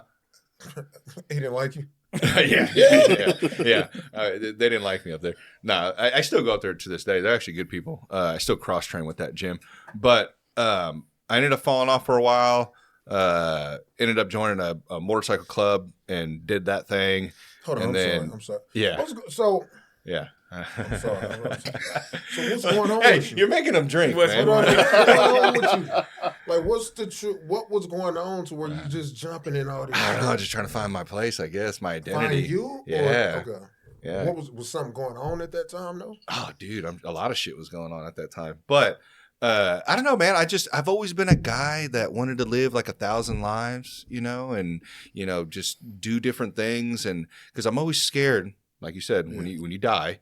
I'm going to be on my deathbed and I'm like, Gabriel, why didn't you just fucking try it? Now you can't, you're fucked, I've always liked motorcycles. I've been riding since I was like 25 or something like that, and met a group of guys, What is funny about that, man? Don't say I'm gay because I ride motorcycles. No, I got to get headphones. We're going to have to put headphones on. No, he didn't say nothing. I mean, you didn't hear what you said. That's why he laughing. Oh, did I say ride guys? Is that what I said? I said bikes. He was like, he's been riding for... And then what did he say after that? I don't know. I just know you caught on to the ride. Oh, yeah, my bad. I'm the pause meter. Go ahead. I let you kind of. I was gonna say ride. That's crazy. I let you slide. Well, I ride. I ride a motorcycle. I ride 2 wheels. I can't drive a motorcycle. Well, you didn't say what you just said you rode. Oh, man. It's all good. My bad. Go ahead. Come on, man. Why you gotta do that to me? Why you do this to me on my own podcast? There's already enough questions, all right, that I receive in my DMs. It's blame Domo. Really? Number one.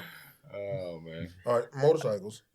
That's what I'm saying. It's like most people that keep busy got something going on. Like, what is this? You saying you running from something? You're not running. I'm not going to say something. Running. But, like, you know what I'm saying? Just like you said, you was trying to find yourself. Or what? You're going to have to watch Indelibly Marked when they release my episode, Straight man. Up. Okay. Hey, you know what? I appreciate that. You're welcome. Yeah. I see what you did there. Thank you. You're welcome. I'm hoping it's here soon. So did you explain it? Am I off? I see what you did there, too. So am I off? Huh? So am I off then? No, I get what you asking them, but I don't know. But it ain't nothing. You telling me? He's asking because you were there when you interviewed me. Yeah. You're not off. Gotcha. No, you're not off. Okay, yeah. Because I'm like that. I'm the same way. I just do hella shit. But it's right. Y'all kind of said that earlier. earlier. What are you hiding from? Like, what are you like? What not hiding, but like trying to discover. Yeah, or you trying to. But I think it was a mixture of things. So I don't just chalk everything up to past traumas. You know what I mean? Because I don't want that to be my identity. Maybe. But yeah, did I go through shit? And could it have possibly been a mixture of me? Finding new hobbies, but as well as maybe running from some things. Sure, I'm sure it's a mix. Yeah. Just because you don't chalk something up to it, does that mean it's not that though? No, that's what I'm saying. It's a mix. I think it's a mix of things. I don't think it's one or the other. No, I'm saying like when you say you don't chalk it, you don't like to chalk it up to it. But does that mean it's not that though? What do you mean? No. When you say you don't want to chalk everything up to past traumas, could it be you didn't put it so far behind that you don't even realize it's that? No, I don't want people to think that whenever I'm doing these things, like this guy's just hurt, this guy's just running away. But I'm not going to also say it's not that. I'm saying it's a mixture of things and I think that's for anybody, to be honest with you. I mean, I think everybody's got a little bit, of reasons, a mixture of reasons of why they get into something. You know what I mean? So I don't know. What was you saying? Like you're trying to get to something else, though? No, I was really asking, like, you think it's not that, but it really could be that, but you can't recognize it's that because you didn't bury it so far away. But I didn't say it wasn't, though. I said it's a mix. I asked a question. Yeah. I didn't say you said it wasn't. I was asking. Yeah. Well, yeah, you're asking me, though, right? Yeah, I was just asking. Yeah. Oh. Have you ever thought about this, right? So from you turned 21. You didn't really live 21 of those years. How many years you really think you actually lived? Man, that was a lot of words. You got to do it. I'm not as good as y'all. So you're 21 years old, right? 21 years. You didn't really live it from 1 to 5 or 5 to 10. You didn't really have control of your living, right? So at 21, No, let's say 40. So we have 40 right now. Okay. Have you ever thought like, damn, I had these 20 years that I really didn't live before that? And to think that, damn, I probably got a whole nother 20 years that I can run with and live 20 years on my own, like from what everything I learned and been through. I got 20 years of my own to live, if that makes sense. You lost me there for a Did, minute. did you smoke some of my weed, bro? I don't even smoke. Before you started? All right, so 21, right? Yeah. When do you think you had control of your life?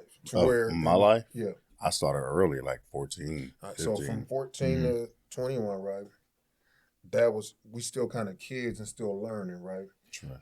So when you think you got the full package Of knowledge and control. and being able to live, and then to know, like, damn, life really starts from right here. I mean, to be honest with you, I'm 36 and I'm still not living that, to be honest. But you have control now, and then to know you got To an extent, now, because I still got to live for other people. But you actually have control. Like, say our parents are 60. Right. Like, damn, I wish I could have. I got 30 more years. Like, I'm 30 now, and I've learned and been through hella shit right now within this 30 years. To think I got a whole nother 30, like, damn, what the fuck is life about to be like this next 30?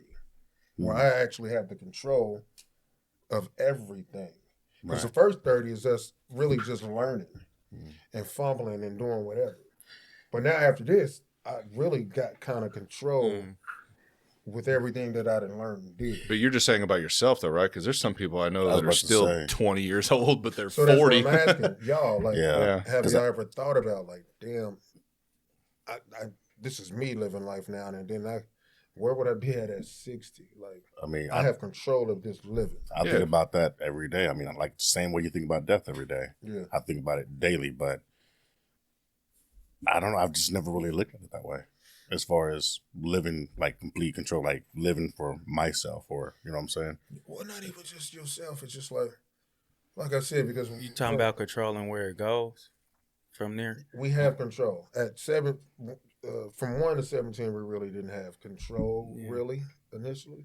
So, like, control of where you live, where you work, what you eat. I was just born. I'm 1 year old. 2, 3, 4, 5. We just in life right now. Dependent, basically. But now it's like, damn, I got a whole nother 20 years. What the fuck am I about to be doing this next 20 years? It's hard for me to have the actual control. Yeah, I've never thought about it. I don't know. I don't really even smoke, which is crazy. I don't think about the future. Should. That. I do think about the future and where I want to be, but I don't think about it. Oh, you can't. Yeah, I'll wait till after then. I was about to ask who's got to pass a drug test, so yeah. So I'll wait till after. It's just little thoughts I be thinking about that. Like, it's hard for me to look at the control part of that because, like, even with driving, when I'm out there driving, I got to look at what these other people doing, and what I'm trying to control, where I'm going, they can move that direction. They can send me on detour because of how they driving. So I can't control where my life is going to be in the next few years. I can say what I want it to be. I feel like God moves like those other drivers. I don't know what you got going on over there, so I got to drive kind of cautiously.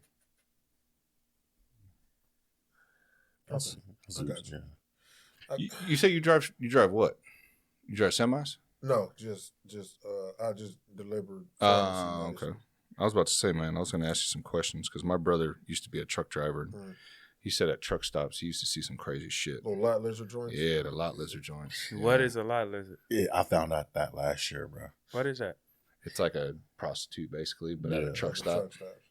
I thought it was a lizard, bro.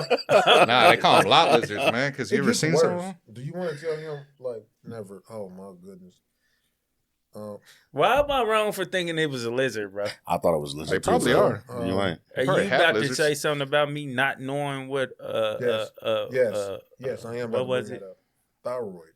Yeah, I didn't know what it was at first when I first heard it. Thyroid? I thought it was in your thigh.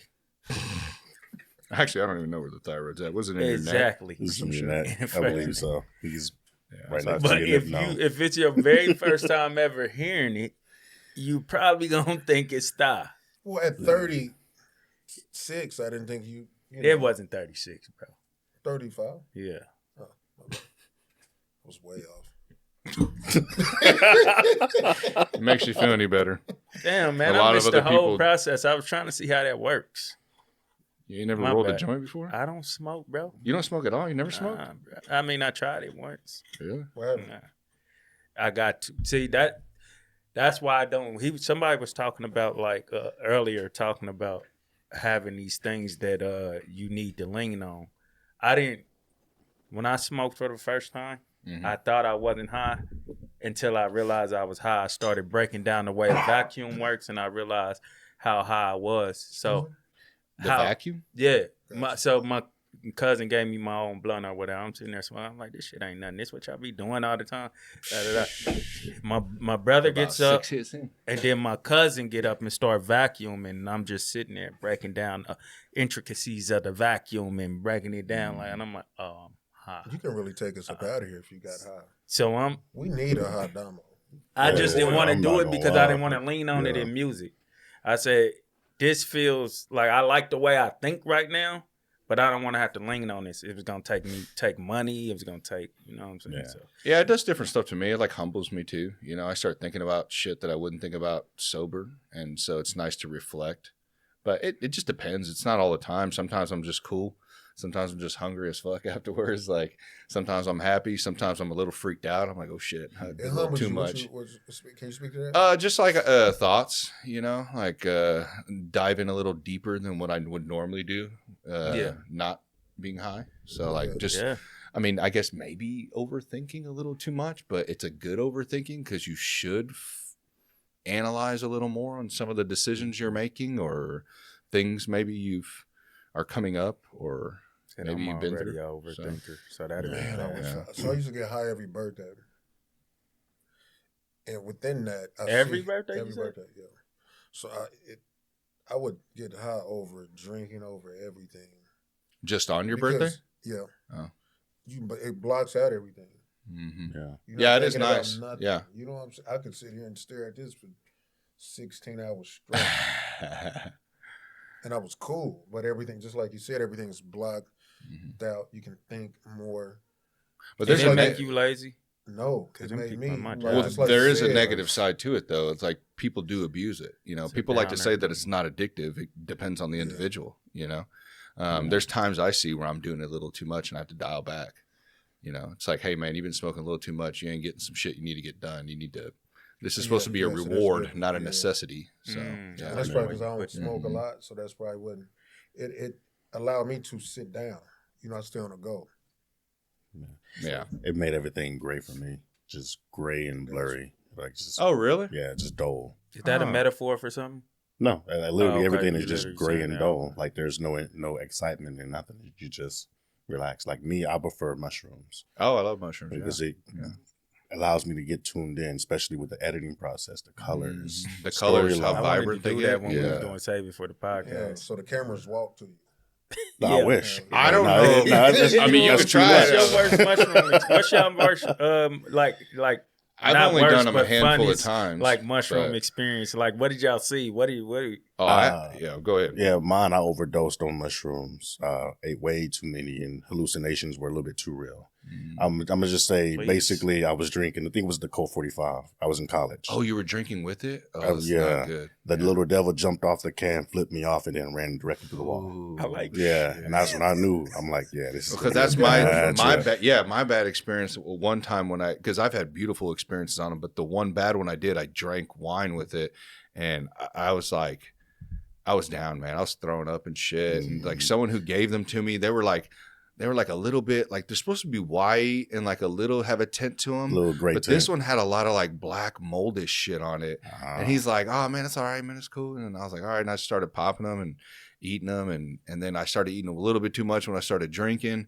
And then everything just went boom, like fucking orbs and shit flying around and faces and my eyes are open. So I'm seeing all this shit.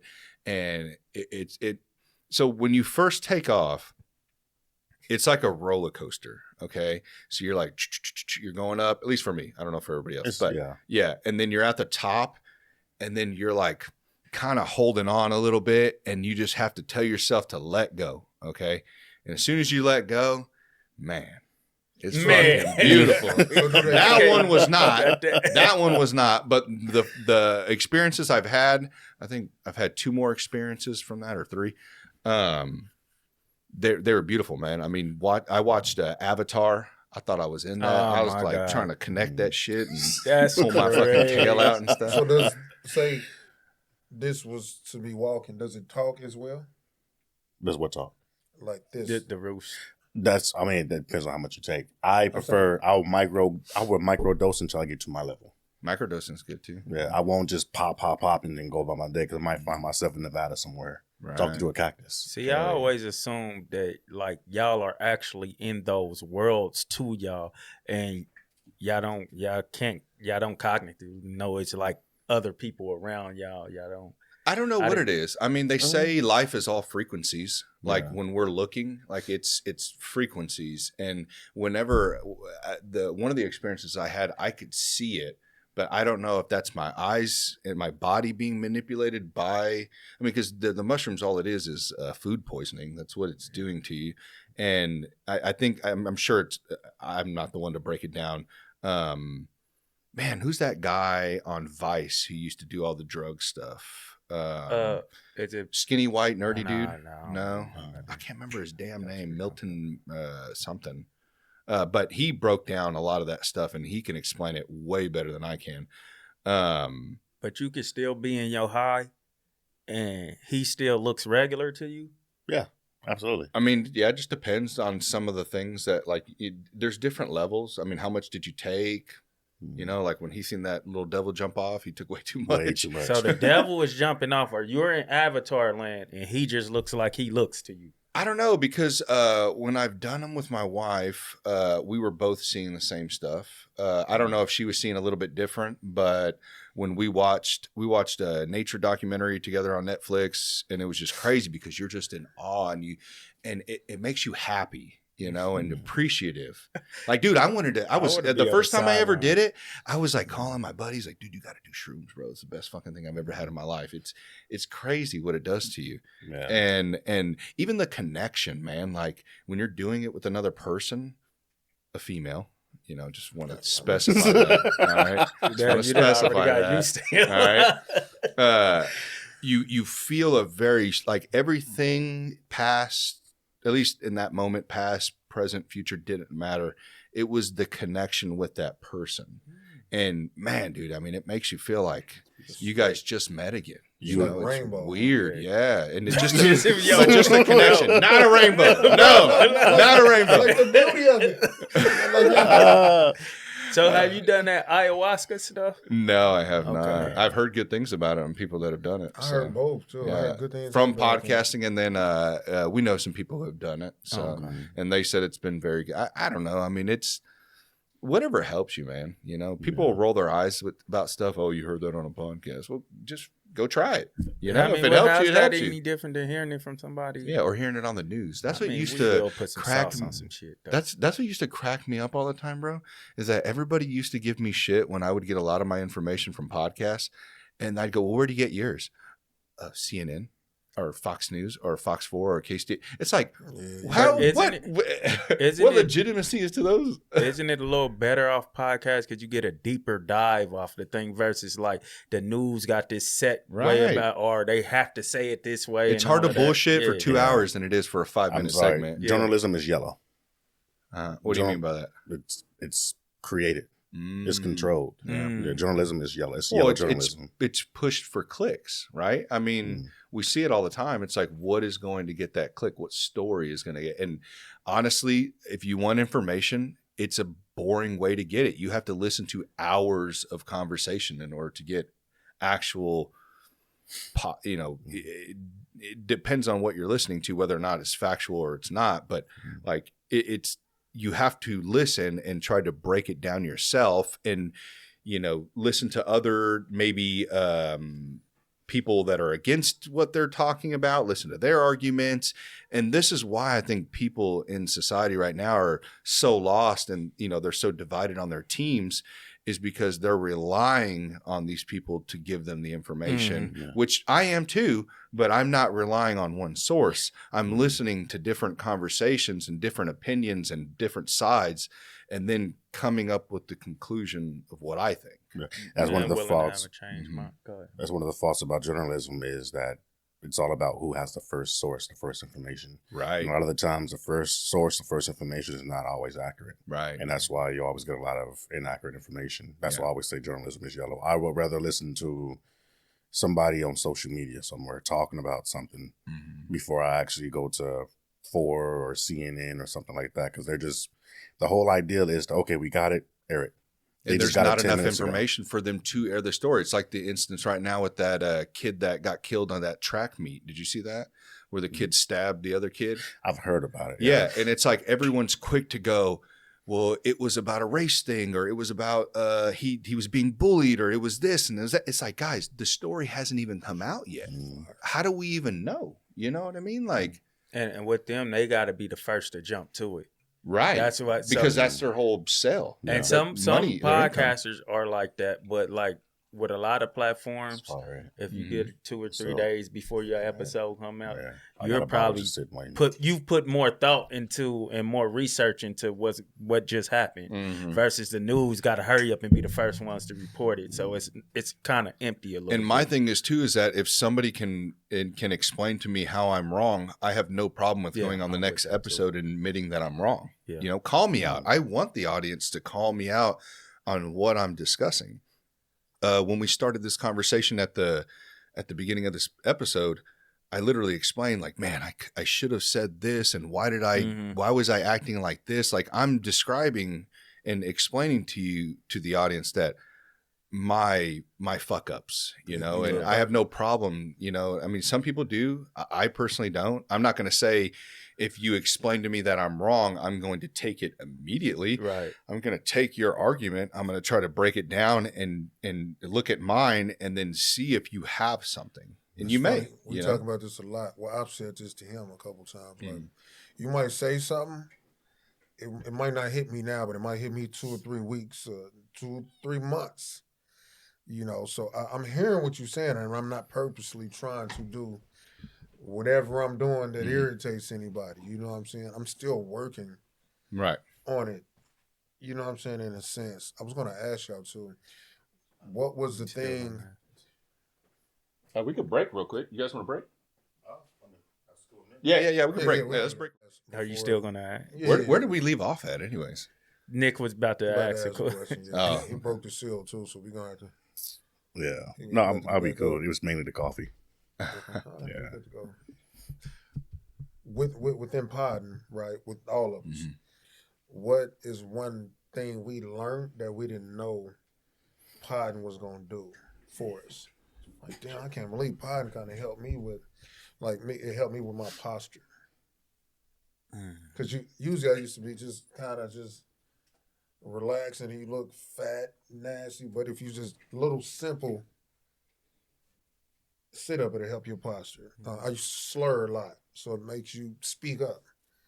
Or, you know what I'm saying? Just anything small or big to where, you know, podding has helped you that you didn't even know it. You know what I mean? I feel like it helped me with more patience as far as like knowing when to jump in, knowing when to jump out, so on that particular platform too, versus what we had at First Saving for the podcast, that was all opinion based. I get to give my opinion, you get to get this one. I don't really get to. I can if I wanted to, but I don't feel like it's the platform for my opinion. So when you go back to what he was saying earlier, I wish I would have said this. Ain't too much of that with me because it's like, this is your story. This is your testimony. Has it helped you in life in normal conversations as well, though? Yeah. And even just like hearing some of the stuff like the guests say, I'm going to adapt that. I'm going to adopt that. And it helped me from, sometimes I would store questions in my head. But when you do that, you're not really listening. If you're talking, I'm not really listening because I'm trying to get this question off. So it allows you to kind of just relax. My damn chair went out. Shut up. You know what I'm saying? It's just listen and pay attention more. That's why so I think it helped you pay attention to detail and really just listen instead of just trying to find your way in, you know. That you already good at what you do, or you getting better or whatever. So you just got to trust your instinct in conversation versus like relying on those questions you had. You can use those, but I'm saying like if it's going somewhere dope already, don't take it back the other way. But sometimes when people are talking, you think like, okay, damn. You got a question in your head that popped up while he was talking, so now you're like, oh, now you got 2 or 3 of them. And then when like, yeah, now you load it up like, damn. Sometimes I just go with that last one. I'm like, damn, yeah, I had some good ones. You're not going to be able to get them all. Right. You know, it sucks. Like, you know, you'll have one ready to go. You're waiting for him to end, and then he somehow transitions to a different topic, and then you're like, fuck, hold on, hold that, and then gotta throw it away, lose it. You know, that happens all the time. Yeah. But you know, you have him back on, and hopefully it gets brought up again. And either way, the conversation was good. So you know, it doesn't matter that you didn't get everything you wanted in. You know. So what's one thing you've learned that you didn't think you would learn from podcasting? Yeah. I mean, well, I think you said how does it help me, right? That too. Like, yeah. Even if it helped, like because learning. How did pod help? What did pod help you with? I guess you can like on a personal level. Yeah. I mean, it's helped me be a better father, a better person, because it's helped me kind of understand myself. Like I said earlier, the different guests on. I mean, listening to therapists and you know all sorts of different people on there to be able to break down in 3 hours exactly how to handle certain situations in life or whatever it may be. Because I listen to not just like one podcast. I listen to so many, dude, so many. And I'm fortunate enough to have a job to where I can listen to content, you know, 8 to 10 hours a day. So that helps. It's helped me stay in touch. Right now, locally, I've been trying to stay into more local politics and stuff like that. So that's helped me being able to listen to these podcasts that I've seen here local, or even worldwide or nationwide, be up to date on what's going on, you know, and not have like we said, the journalist side of it where, you know, it's going to be kind of clickbaity and just very vague or biased. You know, I can go and I can listen to this guy who's right wing, this guy who's left wing, or, you know, and come up with my own interpretation or my own understanding of the situation, and then my views, be able to understand it, you know. So it a bunch of different things, man. But those are pretty key. Just information, being a better person, being a better father, being, you know, all sorts of things. I'm a piggyback off the better person. Mm-hmm.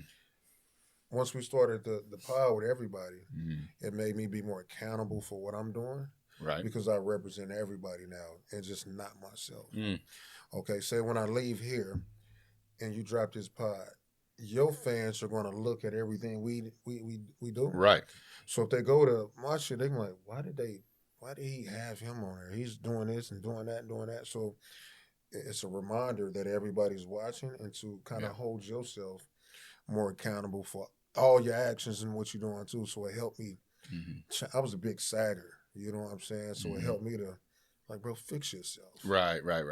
That's cool. If you're going to get introduced to somebody's grandma, not like that, but like, you know what I'm saying? You walk into people's houses. Yeah.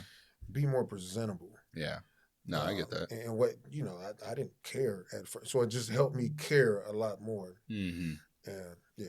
No, yeah, for sure. I don't know if my podcast would be the staple of you being worried about the viewers looking at your stuff, because I'll interview whoever, man. I'll have you guys on. I'll have an OnlyFans chick on next week. I don't care. It can still be an extra fan that right. You're just gonna look. It's just right. Period point. No, but I get what you're saying. If that helped you do that and it created a positive in your life, that's awesome. You know, that's awesome. And that sometimes is cool. You know, like what Rogan has said in the past, live like there's a film documentary crew following you around.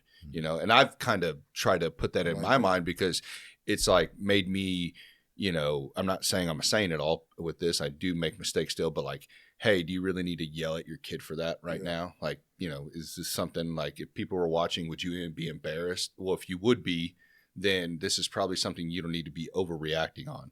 Or, hey, are you going to go do this, whatever? And, you know, if people are watching you, are you going to do this? And if not, don't do it. Yep. You know, or watch what you say, or stuff like that. But it takes time and it takes work. You know, and even in the end, we're never going to be perfect. You're still going to make mistakes up until the day you die. It's just the goal to make less and less. So, how about you? I'm on the back end of the camera, so I've learned to, one, accept compliments and understand your true worth and your value. Mm-hmm. Because before, I didn't really see it. You know, like people would give compliments and be like, no. But now it's becoming in an abundance. So now you got to actually trust and believe into it. Right. Being able to connect with people is another one, because I've always been a person to where I don't like people getting close to me at all. Right. I'm still getting to a point to where I still don't like people touching me, but I'm still, I'm more open to the fact that I can connect. Like just anywhere. You come up and you just like grab my arm, I'm gonna look at you like, hell, yeah. I had a feeling. You know what I mean? I felt something coming. I was like, he's about to. Bro. He's about to. You say concerned. I wanted to make sure he's all right. But you're not just behind the camera no more, because the moment y'all had on the pod and stuff, like y'all had the connection. A very y'all straight had moment. Y'all, the connection y'all had with we're family now. So.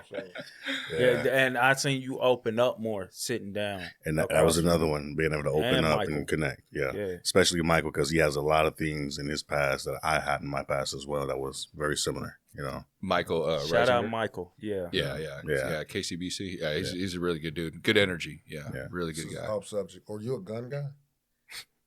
Depends. I mean, I design and make them, so yeah. Yeah. Well, I see you. Not exactly. He had like 90,000 bullets. I'm like, what is he doing? What all these? I mean, I design ammunition and artillery for the U.S. military and defense. Oh, that's cool. So when I was looking at those, I was trying to see if those are something that came out of my facility or somebody else's facility. Yeah. I can guess where you work. 3 letters. Mm-hmm. Yeah. You said 3 letters? Yeah, I won't bring it up, but I don't know if you want me to. Oh, I mean, you can. Oh, ATK? Is that where you work? Yep. Yeah. Oh, no, actually, it used to be. Not anymore. Oh, okay. Yeah. Because I'm a machinist, so I know you guys do, like, not same, but similar type of. Yeah. Now, ATK got kicked out after that explosion happened on the hill and killed Bass. Really? Yeah, it happened I didn't hear about that. Yeah, well, it's supposed to be under wraps, but it's out now. So, there was an explosion that happened on top of the hill, and it was the company's fault. Oh, that shit. Actually killed a worker that used to be there for like 20 years. Blew the entire building down. He was basically liquefied on site. Damn. Yeah. Jesus Christ. So They got kicked out, and then Northern Grumman came in. Oh, okay. And I've made a lot of parts then. Yeah, and then Northern Grumman ended up losing the bid to Winchester. Now Winchester is over the facility through the ATF and DOD. Yeah. Damn, man. That's wild. Yeah, because I've been in aerospace for like 13 years. So that's where I wanted to go to. Yeah, because orbital ATK was my goal. That was the whole reason to go with ATK. Well, because we made a lot of parts for those companies. I've worked at pretty much all the major machine shops here in Kansas City, but, it's all Lockheed. Yeah, all of them. Spirit, Boeing, all of them. But yeah, man, it's wild, dude. I don't know if I can talk about some of the stuff that I used to. I don't think it's that classified, but I'll be careful on that one. It wasn't a government job, but we were making shit for government jobs. So yeah. Does it have like A1 written in anywhere? I don't remember. It was a while back, but pretty much they were missiles. So yeah. Okay. They were parts for missiles. The Telehots. Okay, yeah. Yeah, you can't talk about that. You can talk about those. Well, I can say I made them because we had the prints. There's some that they won't even give you the prints for. Yeah, it's under wraps. It's got to be declassified. Yeah, or class 16 or above. Yeah. So yeah, but a lot of those companies, like I never worked for like Honeywell or anything like that, but a lot of the machine shops here, they'll take the whatever work they don't want to do, and they'll have all these other machine shops do it that are ITAR certified and all sorts of stuff. So yeah, we do the same thing with our nuclear isotopics.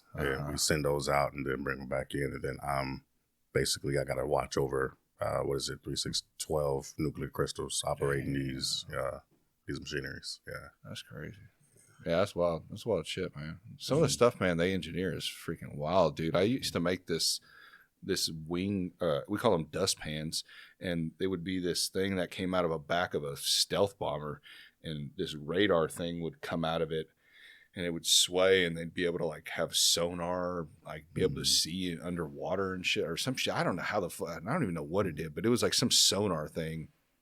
And it was just wild, some of the technology they have, dude. It's vast. Makes me question if I'm seeing a UFO or actual military fucking jet or some shit. Yeah, our technology now is very vast. Yeah. It's crazy. You had a question.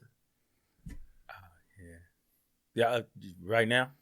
Oh yeah, go ahead. So, is there anybody who can come on your platform and change the way you do things? Is there any guest that you would allow to write out your platform for you? What do you mean write it out? There's not much of a Which script mean to it. I ain't talking about this shit. Oh, do it. Yeah. Basically. Oh, like something I won't talk about? Yeah. No, like say I come on here, I'm like, hey, no, this is your shit, but I ain't talking about this. I ain't talking about that. I'm not doing that. Oh, okay. You So gotta change what you doing. That kind of controlling your platform. So is there any guest in the world that you would like, Well, no, I always give that to my guests. I always let them know prior. I guess I didn't talk to you guys about this, but usually what I'll say, but you guys are in the life pretty much, so you guys know what to say and what not to say. But usually people who haven't come on, who are normal people, I'll usually just say, hey, if there's anything you don't want to touch on that maybe involves cause an issue at your work or whatever, if I bring it up or if we somehow end up on that topic, just say, I don't have a comment. You know what I mean?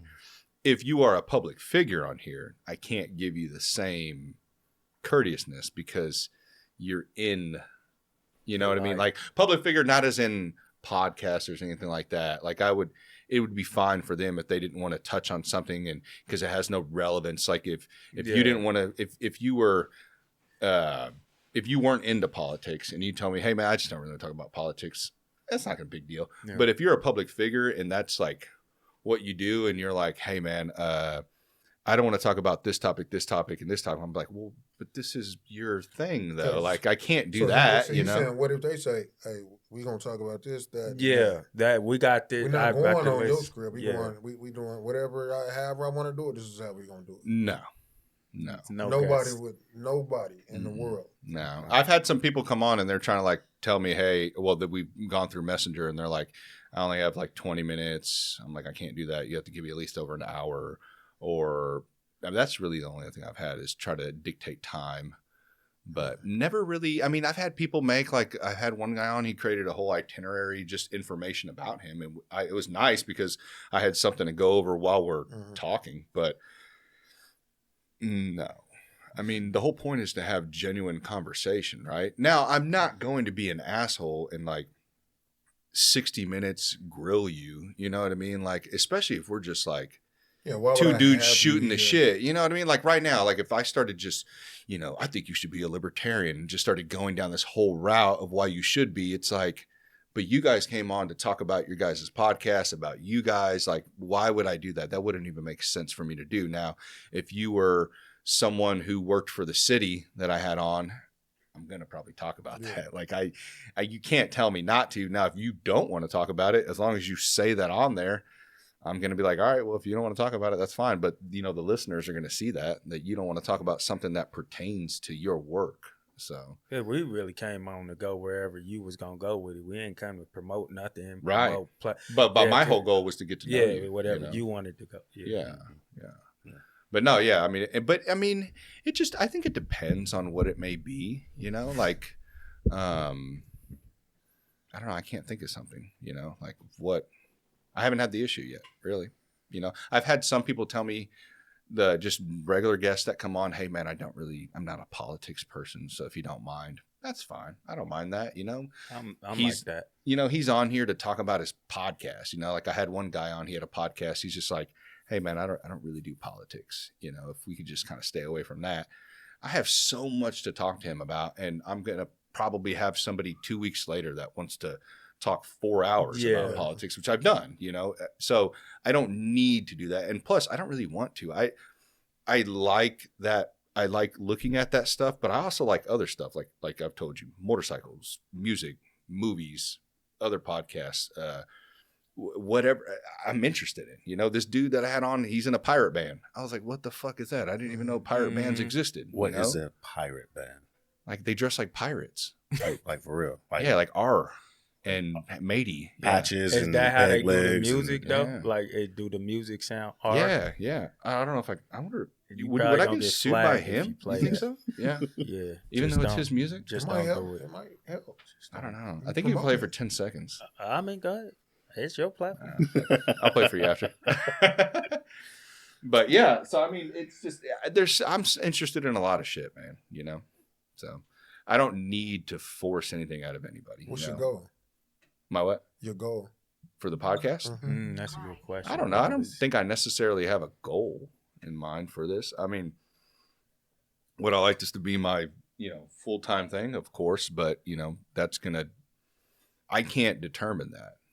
People who are watching are going to determine that. Why can't you determine that? Because all I can do is give everything I can into this.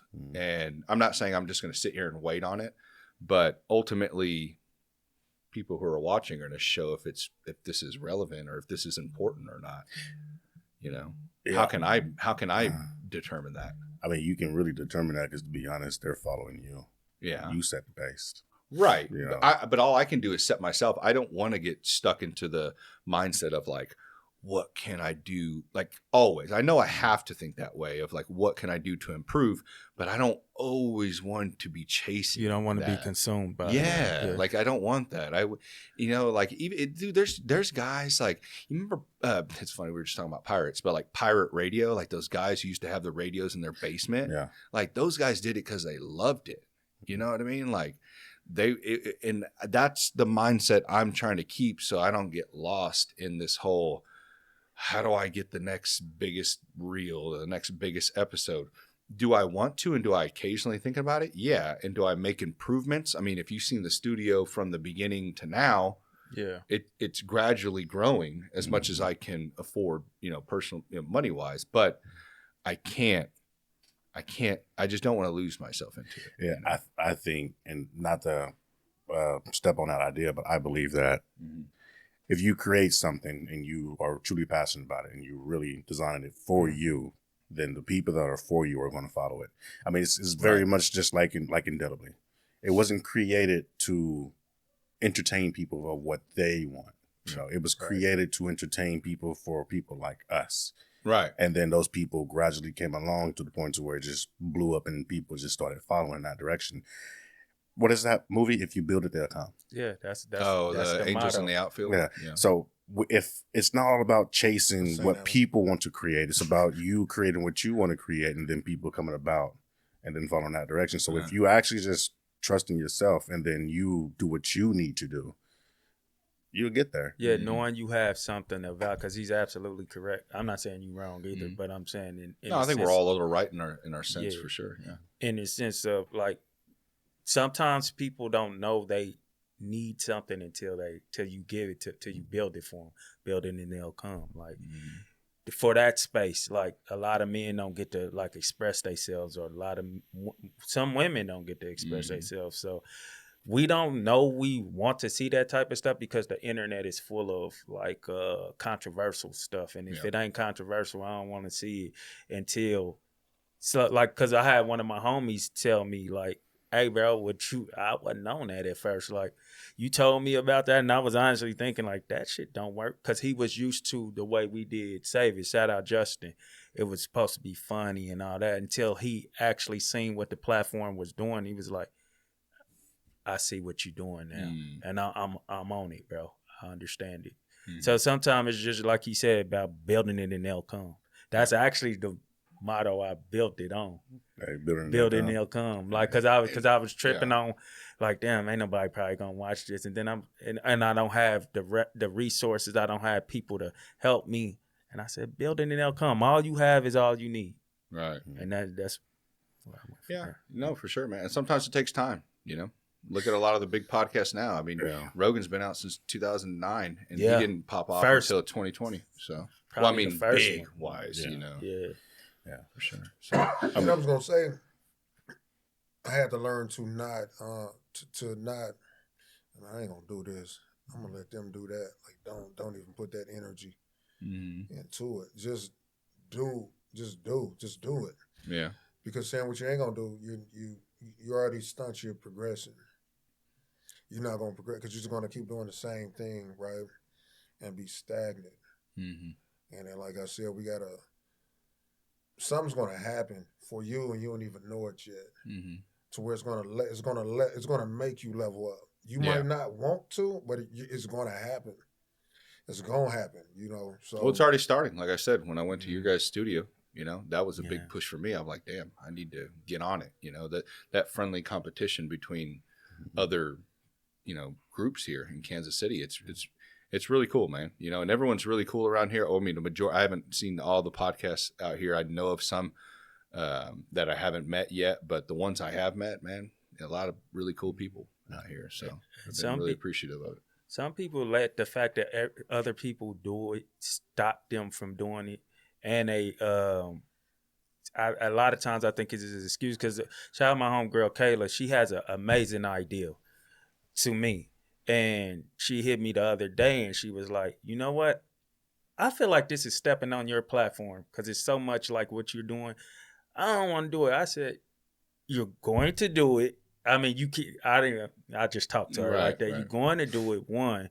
2, this is what separates yours from this one. 3, what God has for me, he has for me. He just, like you by you making a platform, it don't stop whatever this is going to do. Like you're good at what you do. Start the platform. I think you're using that as an excuse to not stop it, to not start it.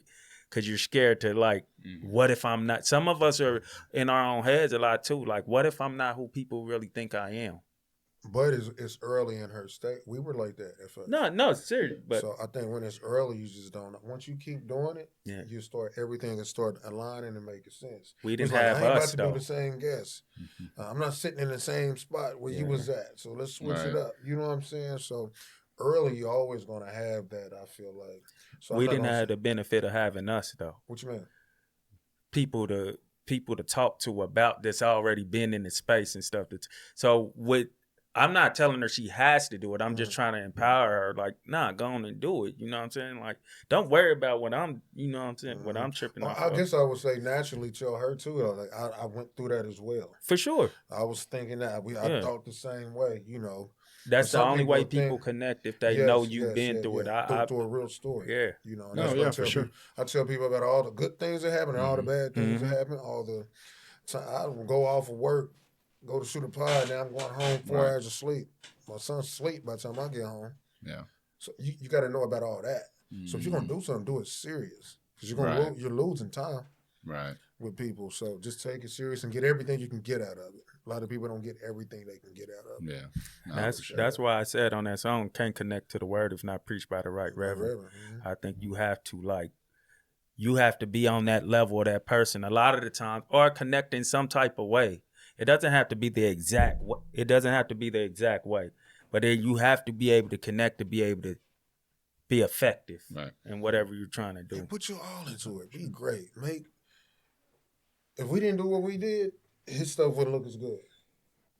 That's true. That is absolutely true. If he didn't have true. that, we wouldn't look as good. Right. But if we all do everything we need to do to the best of our ability, we all are going to look good. Because he would be probably trash and doing like he wouldn't be someone he wouldn't want to go get another camera. Yeah, you know like the NBA. Like I don't really want to play against the fucking Magic today, or because they're not. So I'm going to bring my shitty game. Even you, bro. Like we used to hoop. He would always not want to kind of do him because he would say everybody's better, right? But what you bring is what we need to. You're great at what you do. Yeah. We're not good at what you do. You know what I'm saying? Right. So just bring whatever you can bring and just be great to make the whole team better. To make everything better. It makes me want to hoop with you. If nigga you rebound really well and set them picks, nobody else want to do that. Or it's that person that's over there looking. You know what I'm saying? Yeah, you don't have to be me. You don't have to be you. You don't have to be me. He don't know that you told me to take all these shots and you're going to get all the rebounds. You know, it's a team thing. Yep. So a lot of people don't understand that. All they just see is the final product. But they don't know what went into all that. Talk about it. You know, so. He got a reel. Go talk about that. Yeah. Which one? They expecting to get something out in return? No, you know how dude tweeted you or whatever he did. He was talking about these fucking rich guys. Oh, yeah. That's kind of what he... Yeah. Yeah, I thought that was really neat though. How you showed like all the stuff that you do in order to get what you got. Yeah, cool. I mean, because to be honest, they don't see what it takes to get there. You know what I'm saying? And not only that, I didn't see what it took to get there because it took them to push me in that direction to get there. And it took him to push me. And then somebody pushed me. I did another pod. I was like, "Oh, stay rapping." Mm-hmm. Them telling me to stay rapping is really what pushed me to even. Oh, I thought you were saying that in another way. What? I thought you was saying they was telling you to stop podding and stay rapping. No, to keep rapping. Oh, okay. So had I not kept rapping, I probably wouldn't do pod. Right. But so the rapping led to this, and then led to that, to get me back to him who was on the shelf. You know what I'm saying? So you never know what you're doing is helping out somebody else. Mm-hmm.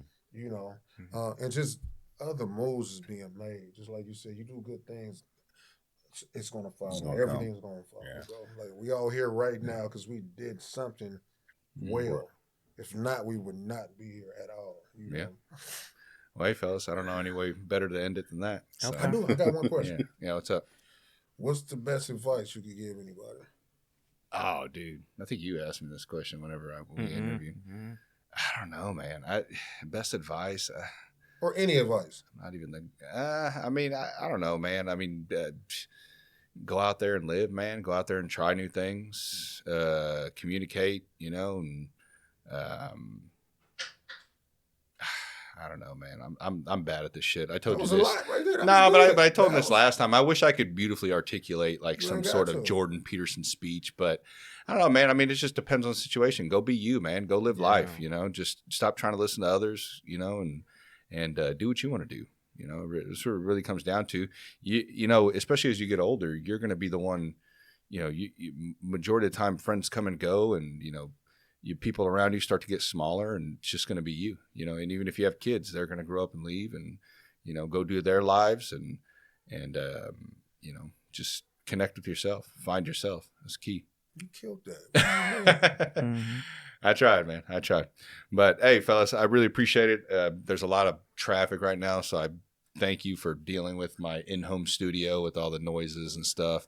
Dom hacking up a lung over there. Dom, we appreciate it, man, for you know, fucking holding it together. Dom. So, Dom. Yeah, if you want to go around real quick, if you want to say your stuff where they can reach you or anything you got coming up. Indelible Arts Network on YouTube. INDELIBLE Arts Network. If you could subscribe, I would like that. Thank you. Me to be Nick Ben Dope everywhere. NICK BINDOPE. Not bend over though, right? Just bend dope. I mean, once you get there, I had to get him before we stopped. Podcast Right in the Nick of Time as well. I have a podcast called Right in the Nick of Time. WRITE in the Nick of Time. Hell yeah. Album the producer. You can find me at pureaction.com, where you find all of my catalogs. Awesome. And you can find him on Right in the Nick of Time and Indelible Arts Network. He does all the production. Yeah. And he just recently had a big episode with Travis O'Wynn on Holding Court podcast. Oh, yeah. I've seen those clips. Those are good, man. Appreciate it. Those are really good. Yeah. So, all right, appreciate guys. You, well, man. I appreciate it, guys. Appreciate you. All right.